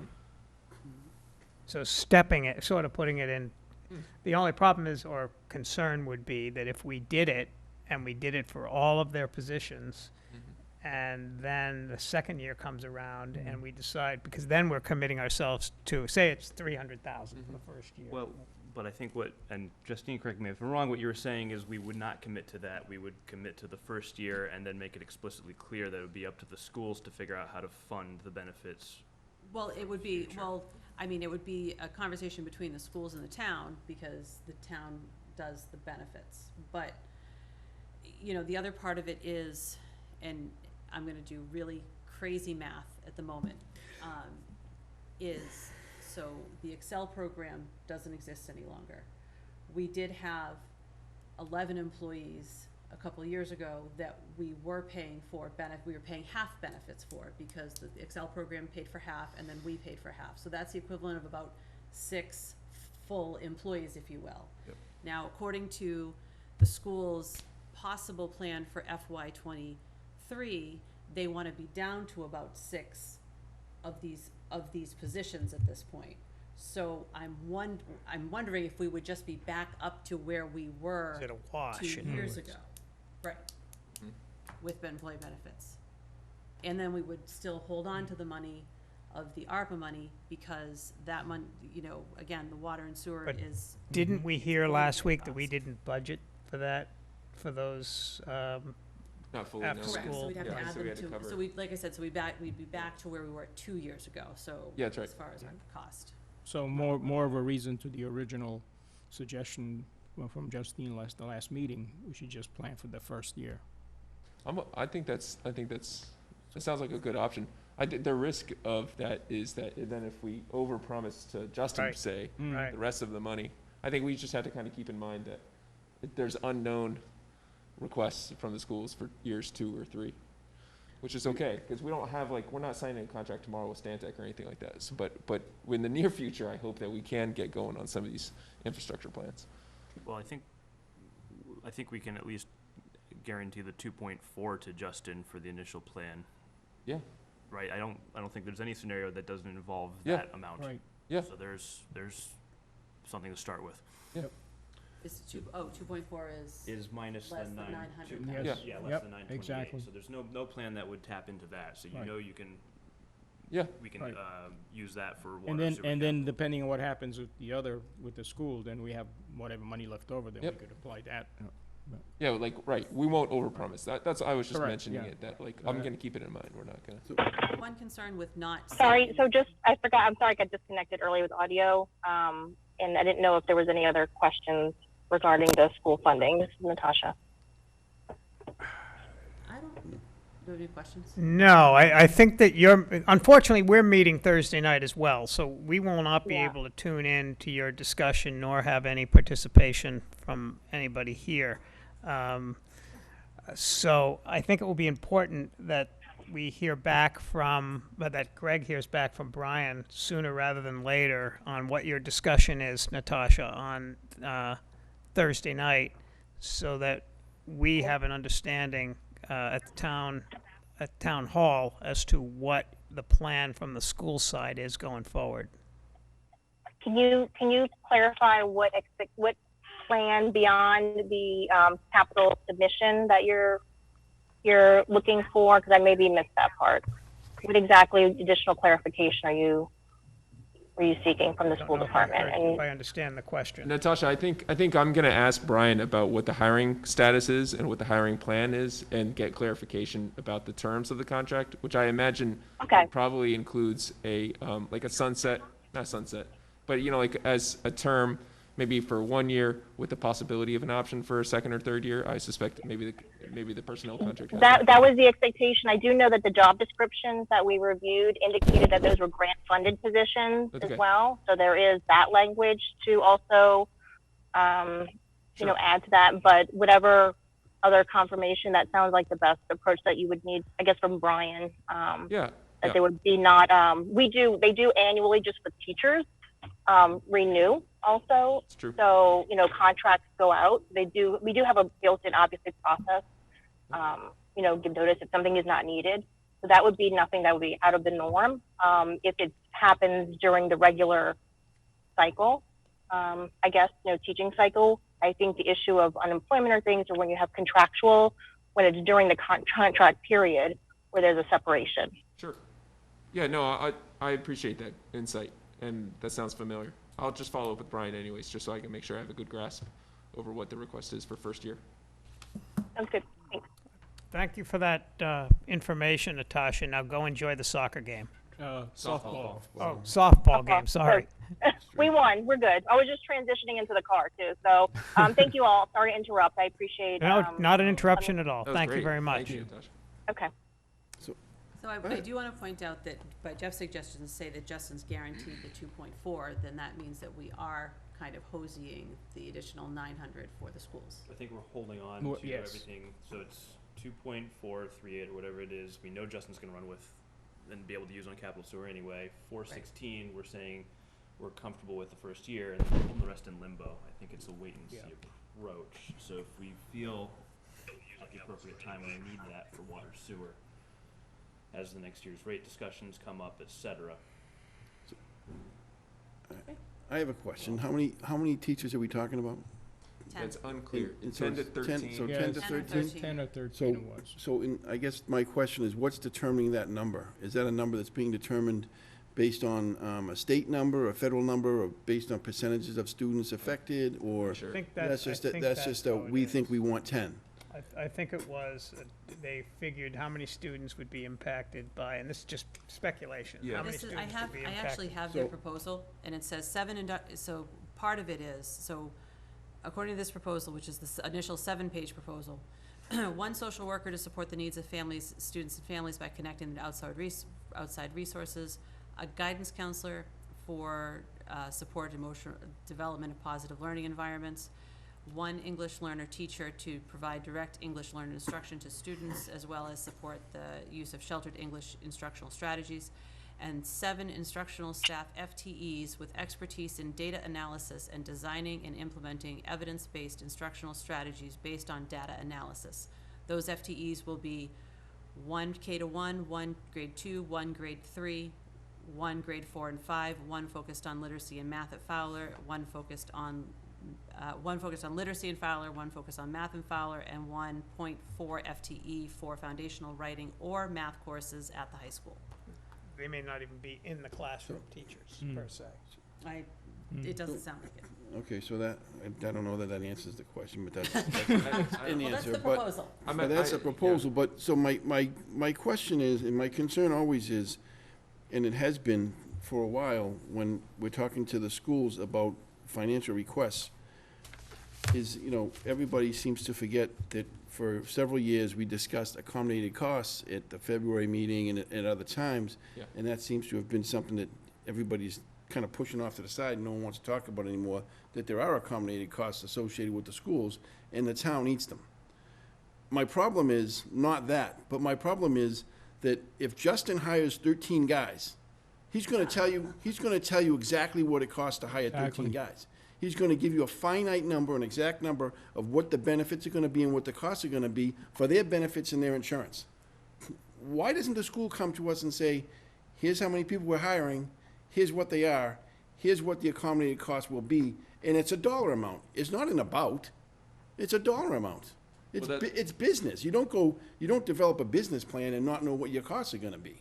So if you run it like a business and the town is a business, Yeah. someone asking you for benefits money, insurance money, to pay costs of those things, for those items, should have an exact dollar amount, or if not, a very close number, because Right. they know what a teacher's insurance is gonna be for a single individual and a family. Yeah, that's right. They know what your vacation is gonna be. That's right. And they also know what your benefits and your OPEB contributions are gonna be. So Why are we getting ranges when we know there's an exact number? So I'll clarify a couple of them. My understanding is there was it must have been an update in their report, because originally I think it was 13, or like, It was no, 13? so 13 was the ARPA request. So Okay. 10 is the actual 7-page document that they all right, proposed. so that's confusing. But Then in their ARPA 13 request, was the it was ARPA 13. request. And then they came up with the benefits number by talking with Lori, our town accountant, who said, let's take a worst-case scenario, and they get the family plan for the health benefits, then that's gonna be the highest cost, and that way we make sure we're covered for whatever health plan they get. And so that, I can't remember what, this is like $928,000. It's based on, yeah, sure, it's an estimate, but it's based on like a certain assumptions, for conservative assumptions of what they were gonna do. But it's in, but I understand that, and I'm not, and I understand that, what the town's responsibility is for the schools, and I'm not denying that. But what I'm saying is that you're gonna put, if other department heads are coming to you and wanna hire people, you're putting the onus on the department head to tell you, whether it's Mike in the police department, Yeah, Justin in the DPW, Yeah. the accounting office, you're telling your department heads, okay, if you wanna hire somebody, or Yeah. the chief wants a deputy fire chief, Yeah. we need to know for the discussion in this room, yeah, they come and tell us what it's gonna cost for an annual expense. It's That's not right. an estimate, it's not a guesstimate, it's not a worst-case scenario. It's That's right. how much is that officer gonna cost you? How much is that DPW? How much is a water and sewer manager gonna cost me? Yeah, that's right. How much is a deputy fire chief gonna cost me? Why are we allowing another department to come in and just say, could be, maybe, about? That's not fair. It's not fair to the budget, it's not fair to, the people that the money is destined for. There should be a number, and, and because, to the point that was brought up earlier, well, if it's X number of dollars and we don't spend it all, is it going back somewhere? well, they gave us a number. Yeah, but, And they're I'm just but the number is not based in fact, it's based in, estimates. it's based on what they want. I'd prefer a number based in fact, and something to write, in writing, to the point where if the money is not spent on, if we pony up, whether it's $450, $550, $650, whatever, and you only spend $350, I think I know what you're I'd saying. like to see the money come back where it came from, So rather than just go out where it isn't, because Yeah, that's a good point. we still, anytime anybody on this row or your row asks a question, it's like you're against students and against schools. No, I'm not, but I want to know where my money is going, my tax dollar. Sure. I think you make, It's only fair. I'm making a connection between what has been said. So here's how I think I'm interpreting what you're saying. The board hasn't said, don't hire anybody, right? So far, the board hasn't said, stop, just like you haven't told me or Justin to not do these deals. So let's say the schools goes out and they start hiring this transition team, which they may have already started, because I think they said they had to They did. in order to be prepared for the fall. So let's say they've already started hiring. Well, that's good, because then we will know the exact costs. We'll know what salary they're paying them at and what the benefits are gonna be. And then it won't necessarily be $920,000 or $450,000 or $320,000, because we'll know like the exact cost of those benefits. And then we'll actually be able to know, oh, it's actually more than $2.4 million, it's maybe 2.5 or whatever it's gonna be for Justin. So that's a good point. I think we need to start getting that data as soon as possible. The other thing about and I realize that it's, again, I think we've discussed this enough or a lot tonight. They do have, in their plan, they have 1.154, so they have About 1.5-ish million dollars, right, between ESSERS 1, 2, and 3. Okay. So, you know, and as of June 3rd, they had not claimed at least $1.3 million worth of it. Because it's all dedicated to these programs for over the next 3 years. But, so in theory, they do have money now using their ESSERS 2 and 3, if I'm reading this correctly, to fund these positions for year one, including benefits. Mm-hmm. Because that's more than, because even their intervention team of 8 people is their original estimate was $528,000. So it's well within that $1 million mark. Okay. So in theory, they could pay for that and then again reevaluate next year and figure out what they're going to need or what it looks like. I'm gonna talk to Brian about that too. Any other questions or comments? Have you gotten more direction tonight? No. I thought that was great. That was really helpful when Yeah, Natasha the put in. And, comment. Yeah, knowing that it's for 1 year, so we could. Yeah, and I think that makes a lot of sense. I appreciate it, getting that guidance from you guys too, just so I can, when I go back and work with Brian and when I work with our own HR and his HR and Wayne White and everybody, we can kind of have a better sense of the scope and what we're promising, but not under-promising or not over-promising. I don't know if anyone on this board has the answer to the question, or nor do I know if you guys do, but I guess my question is, in regards to the 1 year issue, is somebody or somebody, a body of people, making a suggestion by saying 1 year, saying that the effects in the damage that this group is supposed to be addressing based on the pandemic, are they suggesting that that's just a 1 year fix? Is that what I'm kind of understanding? I don't take it. I don't know the answer to the question, but it seems like, why would we, as a group, as a community, Yeah. right, as a town, Yeah. school department, board of selectmen together and everything, why would we think that it's only covered for 1 year? Because certainly, if the experts are correct, and the damage is that severe in some of the children that we're servicing as a school system, Yeah. you're gonna take more than 1 year to address the issues. My understanding, and I'm sure Natasha can chime in with more detail, is that the part of the job of the staff is not only assessment, but to leave a plan in place for the existing long-term exactly, staff to right. put in place even after they're gone, so that it's not, Okay. it's not just kind of Right. temporary staffing for that. Okay, Yeah. that makes Yeah. more sense, but I didn't understand that that's what the 1 year was about. If I could just add, Chris, also that the expectation is that the impact is beyond 1 year, but certainly we need to pivot during that 1 year. And so in year one, we may not know what might be still required in year 3. So approving on a 1 by year basis allows the data collection to be reevaluated to ensure that we are being fiscally responsive and making sure the funds are going where they need to be going in year 2 and year 3, and not assuming that all in year 1. No, I appreciate it, and between your comments and Jeff's, I kind of have a better understanding of why the 1 year discussion has taken place. Yeah, we're expecting data, making sure that our decisions are informed along the way, and that is the expectation we've laid out. Thank you.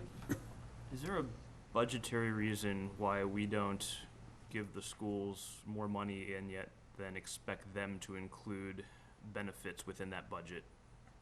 Using the numbers that we would still use for our planning purposes, right? So we always plan a little bit more conservatively. So what I'm saying is just so that they can now have a bit more even flexibility and not have to report that number as Chris has suggested. It's on them to take that larger lump sum and figure out how they want to do the distribution. I'm not sure I understand. So, Give the schools their benefit budget as part of their annual budget. oh, well, because we do, No, We we would still negotiate. do single source purchasing, but we give them the kind of that assumption number. We always use a more conservative number. We give them that number, say this is what we are gonna, expect per employee for those benefits, just like we do for our own staff. When that number comes back in, fine, then we put that, savings from that conservative estimate back into, I believe we normally go into free cash. So that seems to me like it would address Chris's issue with the budgeting for benefits for the school system. This is But you're obviously, talking about operating general fund, not ARPA. Is that what you're is saying? that? Right, You're- yeah. I'm you're- talking, he's I'm not talking pivoted about, I'm to talking about the general fund. general, yeah, General fund, exactly. So you're saying, I just want to make sure I understand, because I think we already do what you're doing, what you're implying, but I don't think we No. do. No, No, because what it's- we did many years ago, when Mike Sullivan was the town administrator, that is when we pulled the benefits from the schools into the town budget. okay, And it was done intentionally in order to be able to have better control over Yeah. what was happening with budget, with benefits. Yeah. Because there was too much diversion between the town and the school side. right, And you had, instead of having only diversion with percentage of increase in salaries, you also had diversion in percentage of increase in benefits. yeah, And it was also done as a way to show the amount of how much the schools were actually pulling from the town's budget for their benefits, because prior to that, it was missing, it was gone okay, yeah, from true. the. Right, 'cause they just do whole bottom line picture. budget, yeah. You'd give them a bucket of money, and Yeah. we didn't, and the town, the residents didn't have an understanding of what the impact actually was of their overall budget. So it was done more for a way to control it, Yeah. as well as a way for, basic a way to expose what was happening within the budget. I like the way it's done. I'm not saying I don't like the way it's done. I just don't like the lack of information and calculations going into, yeah, requests that come outside the normal budget process. When we get requests outside of your annual budget process that starts in November and ends somewhere around the second week of February, it's those type of requests where I struggle with a lack of definitive information. That's all I'm saying, and, I'm not criticizing, the fact that as a town, we cover the accommodated costs and all those things, because to David's point, I think I know that's why we did it Yeah. back when, and it's a great way to do it for this community. Yeah.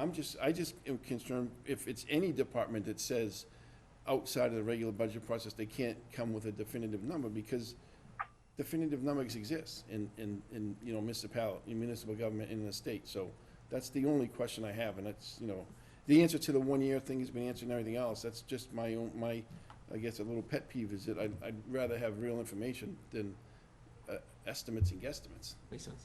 At the time that was done, by the way, the schools applauded it. They were happy to have given up their benefits Well- to the town, because it, Yeah, 'cause Saved then them a they couple people. and they could increase. So I like the approach that we're doing right now, but I'm still not sure I understand what your I think it's more to proposal was. capture, I think if, Jeff, I'm not sure if this is what you're aiming for or not, but it's more to capture the total cost of the town and the schools. So right now, the town's budget includes town government, public works, public safety, Yeah. et cetera, and employee benefits. Yeah. Which Does also include. 200 some odd of those employees are school. That's right. So but if we could just for discussion's sake, Yeah. know that this amount is actually town and this amount is actually school. It doesn't mean that we give them that money. It's more of a budget conversation So type of thing. we do have that budget conversation, and the numbers are provided in a way during the budget development process, even during February, when we talk about like even the size of the budget that the school is requesting, and then they give a presentation, a couple of PowerPoint slides, and they say they want to hire a couple more Spanish teachers or whatever they want to do. Okay, well, we've already done the calculations to know that however many teachers or personnel they want to hire, again, not knowing who they're going to hire, so maybe they're married or not. So we go based on the highest estimated cost of benefits in that example, which is, I think it's the family plan, the HMO family plan. So when that's lower, whatever, but we try to figure out the cost of it, and we have some sort of estimates to go.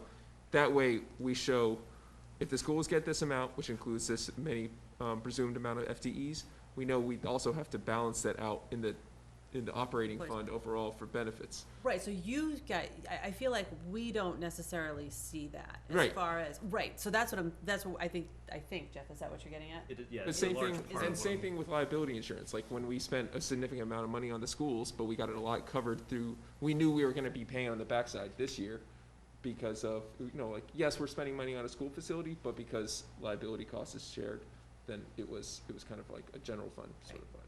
So I guess but I think that's the question, I think that's what you're getting at, is more that you're trying to nail down a more solid number of what the school budget totality is, Yeah, including right. their employee benefits, even their liability, like whatever, all of that all of that. So even that is a little, somewhat, we can't fully, it's not the most transparent thing because we can't show individual claims, right? So Right, I our can see that. insurance costs are quoted based on the claims that we have, like it's a reflection of the year before. I know you know this, but, even I don't see all that data. Like I get a lot of the data but I don't see like so-and-so had a heart condition. Workman's comp, And right, right. yeah, But- exactly. But that shows up in the general rate in the following year. It does, but I wouldn't be able to say like, okay, but that's because this many teachers had Or- this many health conditions and therefore their exposure to us is higher. Right, but we're not gonna be separating out the tool pools, we'd still be buying in bulk as we do Oh, yeah. now. So, But I think we can put a pin on this for now, Yeah. since it's beyond the Yeah, conversation Okay. with ARPA, but let's, Yeah. Yeah, it sounds good. I mean, I'm happy to give as much information as you ask. I just want to say one more thing about water and sewer, just if I can, because I like to not stop talking. But, the one thing that struck me about the water and sewer part, and I might have said this last week, and I might not have, but the problem with, or the challenge that we have with the water and sewer in front of us is the fact that we are going to pay for this regardless. So either we are going to pay for all of these programs that Justin has put in the next, however, 5 to 10 years. We're either going to be able to defray the cost with ARPA, or every resident is going to have, I actually liked I'm not sure if I liked every $100,000 equals 2%. So, if we then give every $100,000 that we don't put towards water and sewer is a 2% raise in our water and sewer rates. So that's my final speak about that. Yeah. All right. You got a little bit more more direction? Yeah, sounds good. Okay. All right, You want more? No. we will move on to the next topic, which is the art space lease.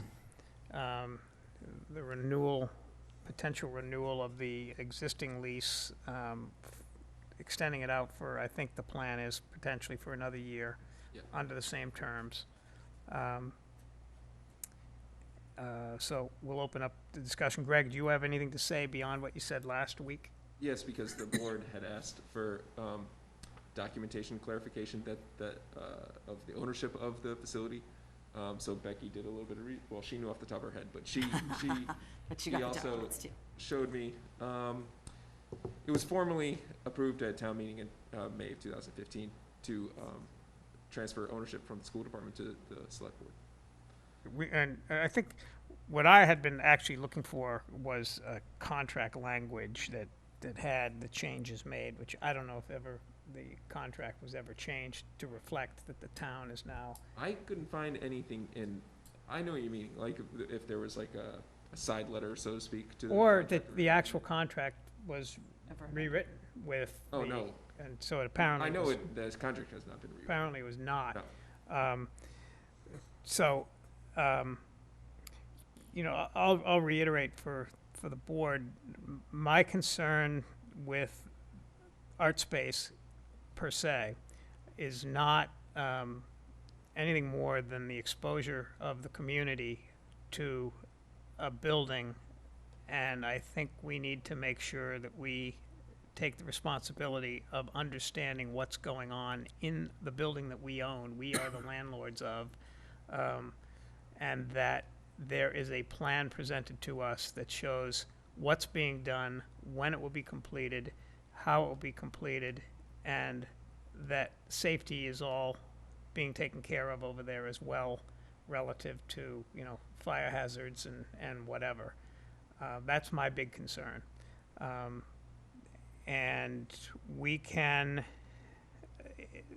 as we move forward, if we want to extend their contract out, so be it, but I think the instruction needs to be, we need to be certain that that building is not going to be left in a state of repair where, you know, there's unfinished work and any other issues that are going to fall on the town should something go wrong.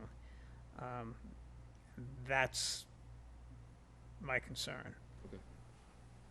And I do think we need to speak to at least the executive director about what those plans are. And, you know, not grandiose visions, but set definitive plans. So, the board have any thoughts?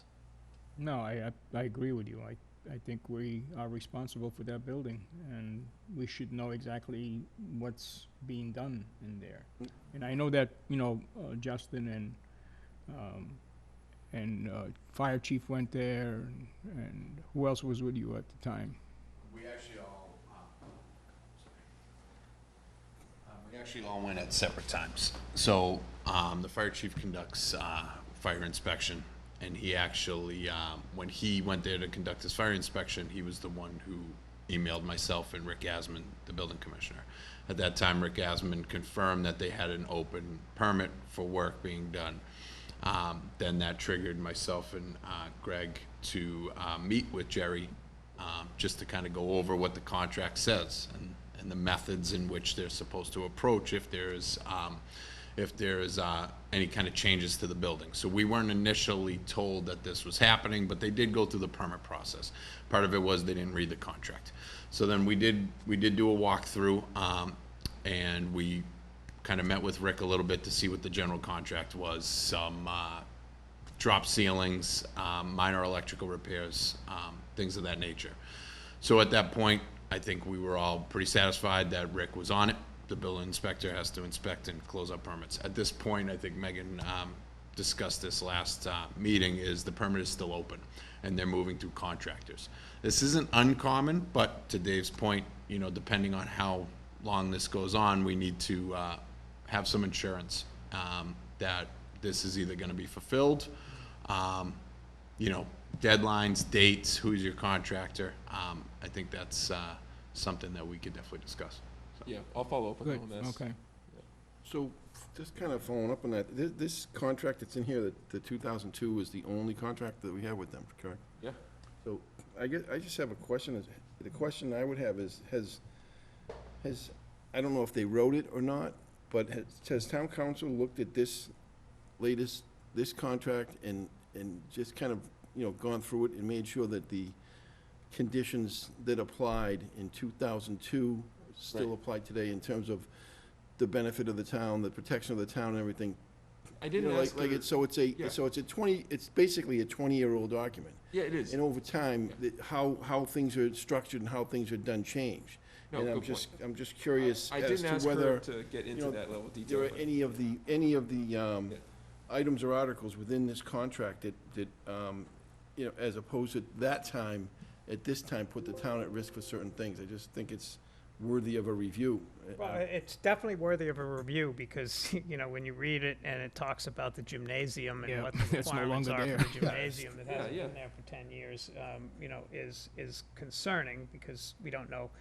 And then, you know, some of the other liability issues, you know, anything that happens in that building, whether it be programming or whatever, we want to make sure, from my perspective, we want to make sure that our insurance coverage provides protection for it. If they're having summer camps, that we make sure that if something tragic happens at a summer camp, that's not something that's excluded from the policy that we have with the building.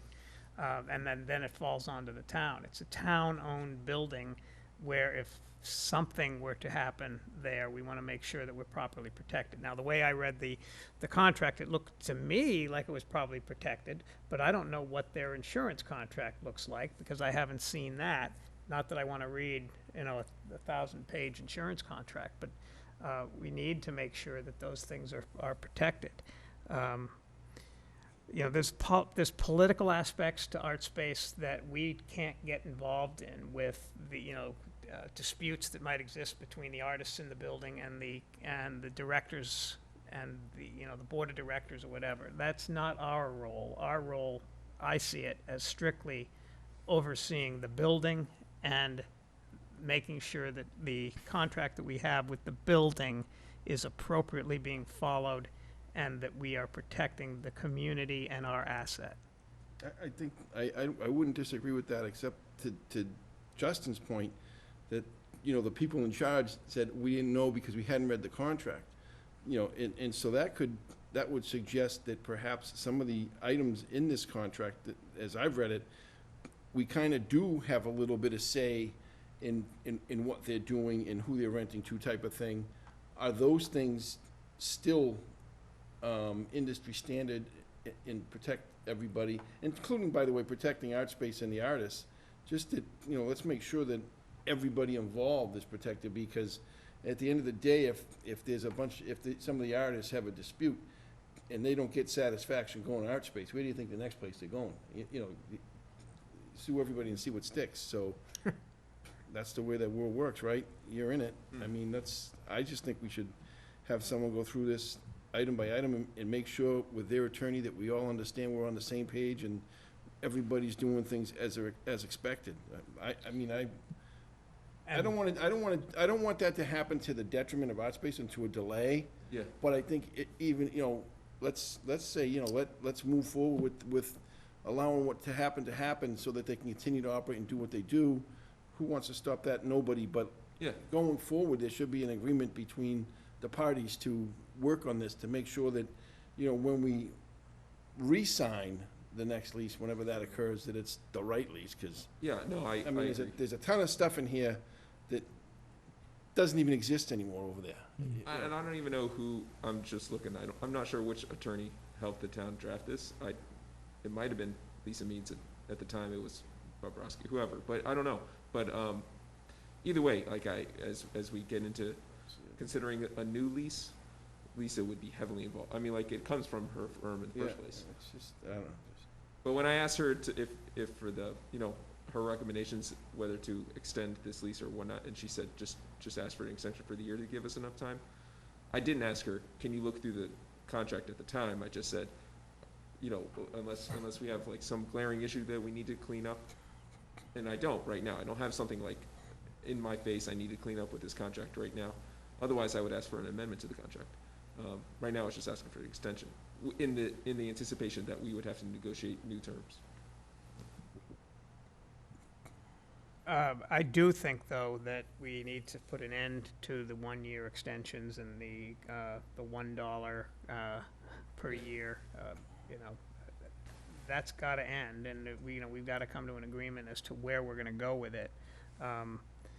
And if they want a long-term lease, we can certainly consider a long-term lease. But I would think that the town deserves better than $1 a year for leasing. Okay.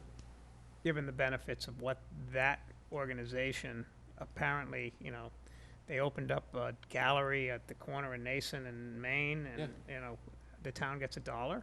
Yeah. It doesn't appear that there's a lot of starving artists in that building. No, you'd be. Well, the artists aren't the ones that are necessarily making the contract with the. Right. I understand that, but it's all one group. I mean. But that's not the point, I think. I think to David's, we gotta make sure that we're separating, there are starving artists, of course. So not everybody makes money when you're an artist, so. I'm not suggesting that, but Okay. I've walked through the building with Jerry and with others, and I'm not suggesting they're all millionaires, but Right. but to David's point, on sip and stroll on those nights when you walk through downtown and you buy some of the art, happily buy some of the art that they are selling, and no one's giving it away, and a buck is giving it away. $1 a year is giving it away. I believe we have the privilege to use executive session to discuss I agree. contract negotiations. I So agree. I'd suggest to the board we Yes, use Jeff. that if we I agree with decide Jeff. to move this conversation forward. That's true. You can do that. Yeah, so, but at this point, we want to, I'm just asking for an unless the extension board so I can have objects, those we want to conversations. give permission to extend the Yeah. lease and then spend the next year having periodic executive sessions to Right. talk Are about how you discussing another path forward? we could, yeah. What are you suggesting then? Another path forward could be that we don't extend the lease and we say that within 3 months, we're gonna have a negotiated lease that's new. So you mean extend it for 3 months? Whatever. Is that what you're suggesting, Jeff? No, I was not. I Oh, was- okay. No, He I'm was just suggesting that asking. I'm suggesting that we Give them the Extend 1 it. year and buys us But- time to, and, I don't- but we have to make sure Yeah. we appropriately address it so Yep. that we're not here next year. Given the fact that you're talking about our council, their council, the individuals involved in it. Yeah. A year is not an unreasonable amount of time to hope to have this done in. Yeah. I don't think. Well, I also, if we want to go more than 3 years, then I need I town mean, meeting you approval. might, you might get lucky and get it done in 6 months, but. Yeah, You know, sure.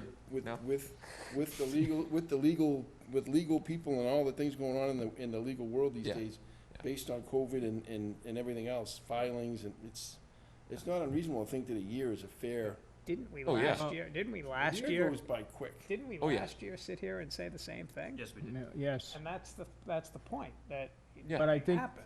To, And- to Jeff's suggestion, we should start planning and start scheduling those executive sessions for us to start discussions, and I think we shouldn't wait, to get that going. Well, we have. I mean, it wasn't that long ago. I did ask for initial solar guidance, which you gave me at that executive session.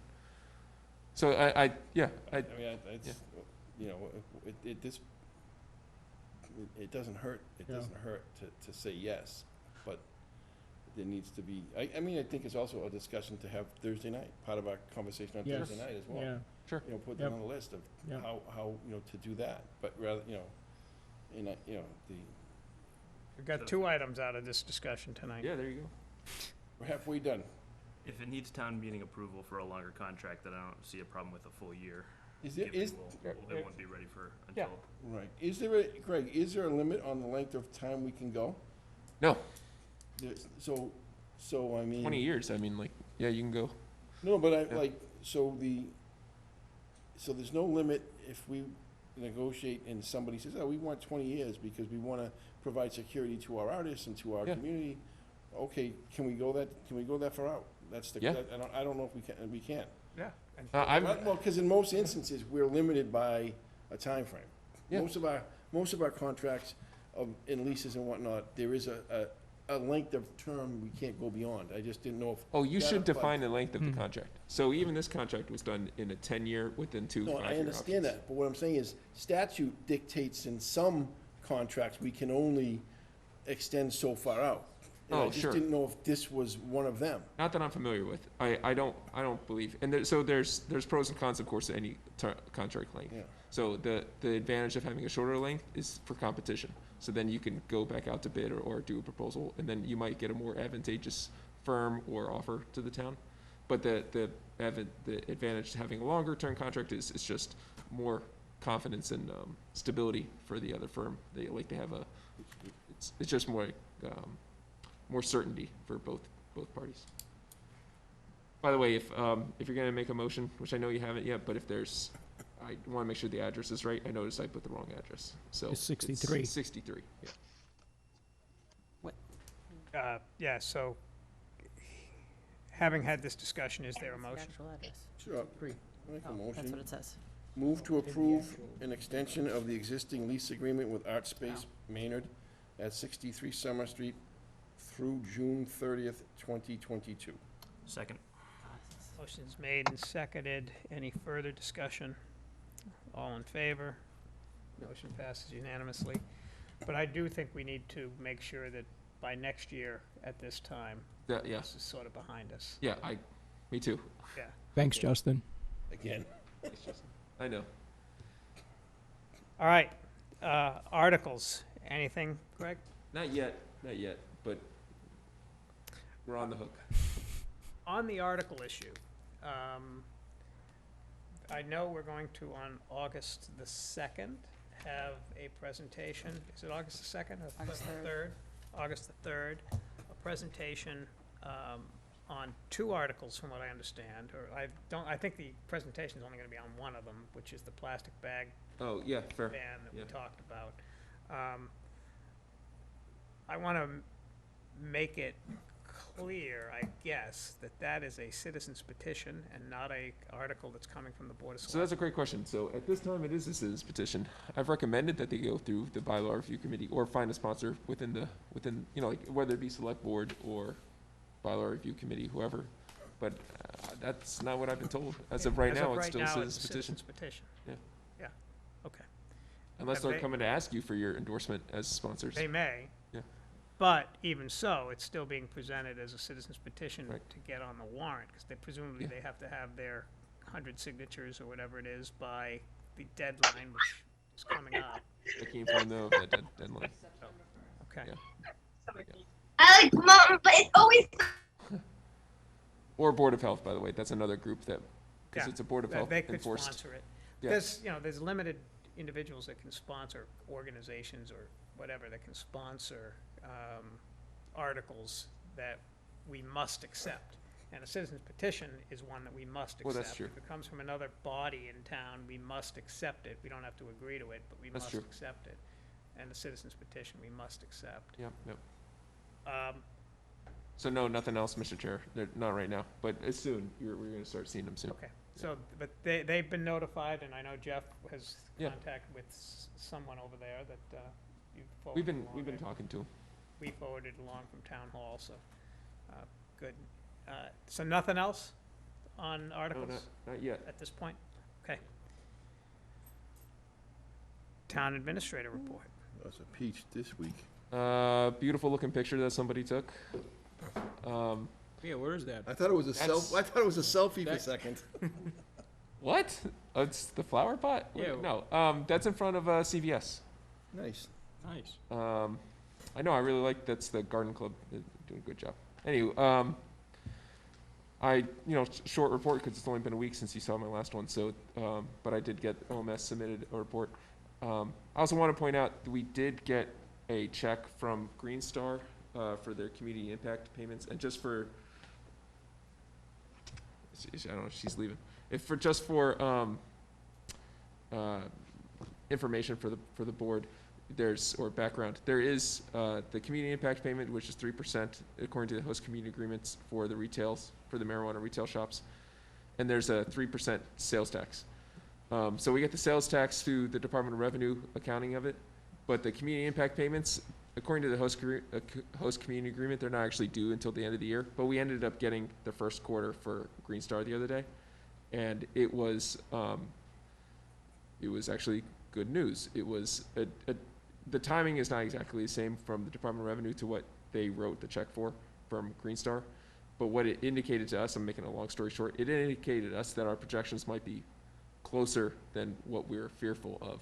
When we got the first Department of Revenue report, it looked like we weren't going to meet our projections as from revenue from taxes on marijuana, but this check that we just got for the community impact fee shows that we might actually be on track.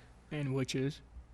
We budgeted for $125,000, and now the community impact fee, again, that's not the revenue, that's not taxes, but it's the same 3%. So you can use one to gauge the other, and that community impact payment is gonna go towards, like, it needs to be appropriated. So right now, my proposal will be to put it into a stabilization fund to then be appropriated through town meeting. Yep. How much? How much was this check for? Yeah. Check Yeah, that's what I was 21 asking. 21,000? Yeah, I think it was about 21,000 from So- Green Star. And that's 1/4? Yes, and it was a slow quarter. That's when- Yeah, it was. I was gonna say, because it wasn't really Right, right. So it it's wasn't a gonna be full quarter. That times double that times 3, times 4? Yeah.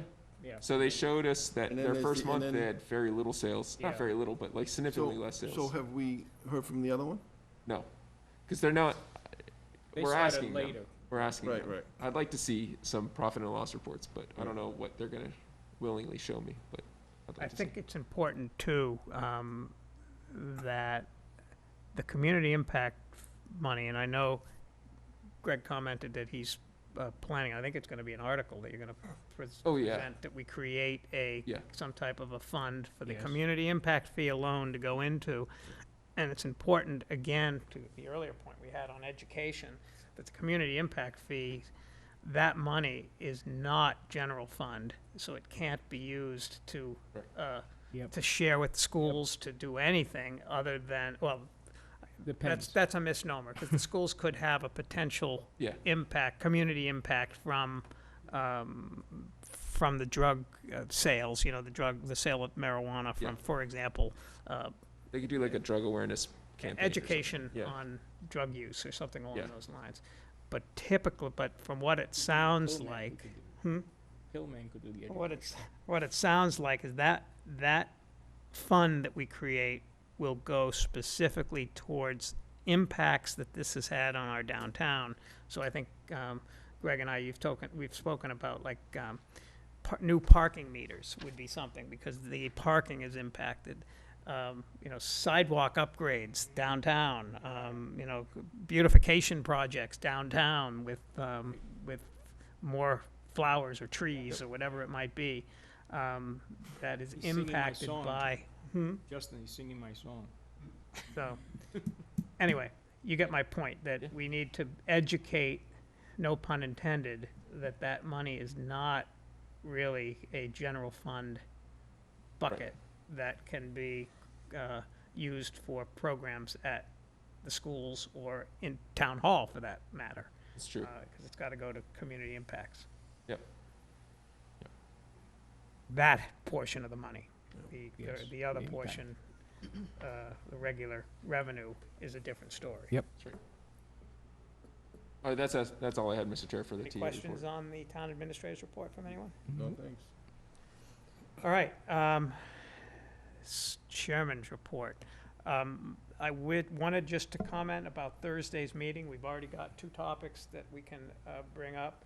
I'd like to try to sort of put a window on the time that we're there. Like, say, we're gonna start at 7 and we'll be done at 9, and that way we know that, and we can focus ourselves, and at some point, if we start getting off track, we can say, hey, we're out of here at 9, let's move on, so we can get to, so it sort of focuses on making sure we're out of there in a reasonable time. Certainly, if we're in the middle of a good discussion, we don't want to cut it short just because we have a 9 o'clock time, but I hope everybody's on board with that, so that we sort of have an idea that this is not an all-nighter, it's we have our window of opportunity. Based on the instructions how to get there, I'm hoping I find the place No, before 9 o'clock. I gotta read them Seems like again. it's a Maybe we long way can meet, around. it's sort of like a Boy Scout trip, we can meet before we go, and then It's we a go off scavenger to hunt. camp. You're gonna Where is find. it at? Uh, I thought we were gonna meet in his conference room. Across the street in, No, we're going to Mill and Main. Oh, Mill and Main, that's right, that's right. Yeah. but it Been at the wrong seems as though place. it's Oh, wow, I would've been at your conference room. No. That was where we had executive up this session. hallway, down to the right, don't take a left. Yeah. So I'm looking forward to The that map. discussion, and, Yeah. you know, hopefully we can get a good start for the year, for what our goals might be. So that's it for me. Start, No comment from me this week. Chris, Nope, nothing. Justine? Only thing I have is that I am actually not gonna be able to attend the August 3rd meeting, so I will not be here. My apologies in advance. Other than that, that's all I have. Armand? And I think Justine and Jeff were also, had the opportunity to be, on Saturday night at the, exhibit for, Art Space.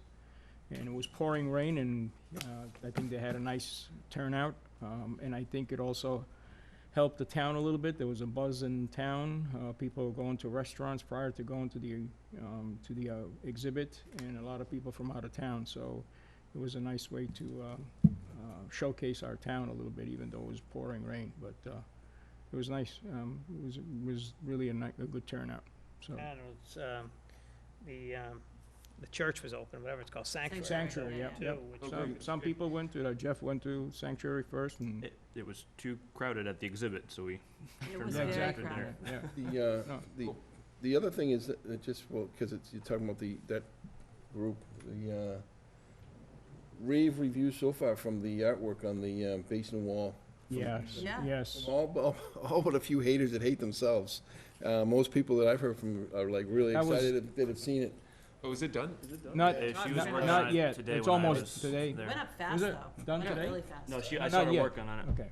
My But the daughter was telling me- outlines are all on Oh, there like already. a bunch of young kids, like, high school age kids and stuff, were out in front of it, taking selfies in front of the thing. Oh, and, nice. looking at it and everything else, so it's, Good. I mean, it's, Yeah. it's nice to see. I mean, how can you not want something other than a Yeah. ugly gray wall? But I Looks think good. it was a good choice too, Yeah. on what we decided to go with. I think it Oh, good. fits in. What were some of the other submissions? Yeah, it was a little out there, but this one was a perfect, I think it Art was is out unanimous. Art Art can is be out out there, there. yeah. With the picture I saw that, from someone that was not a fan, it was kind of looked like there still was a lot to go, like there was, outlines of certain things drawn that were gonna be filled in and stuff, but it looked nice, but Yeah, my but- daughter was telling me there were a boatload of, kids nice. out there taking pictures of Nice it to hear and that. of themselves in front of it and everything, so. It'll that's cool. make a difference in the Naylor Court area. Yeah, Yeah, that's well, what it's, you're gonna put an exit sign right on the top of it. Have the girl put an exit sign, because I can see, it's like, it's not true, but it could almost be like if you came from out of town and you Yeah, get that's right. to the other side and you're used to going out Yep, by yep. the sweet shop and the true. other side of Azuka, It's true. Yeah. you'd be like Charlie on the MTA, how do I get out of here? In circles, and you don't know, because you can't go up, like the cars are all coming Yep. down on the Babico side, the other side is still fenced off. I Okay. wonder if Art's gonna take that fence out at some point. I don't know. That Oh, fence yeah. that's there, because I know. that was always a Another point in cut-through. and out, but Yeah, it's just, fair. I don't know. it's not, I don't think that anyone's gonna seriously drive around for time, but it would be helpful at some point to have a little bit of something pointing people to that, because it's, aside from going all the way back out to Fine Arts, Yeah. that is the only other way out We can by look the at bank. signs. We can look at it. Not, Yeah. if you want, quick, because we're over. Authority.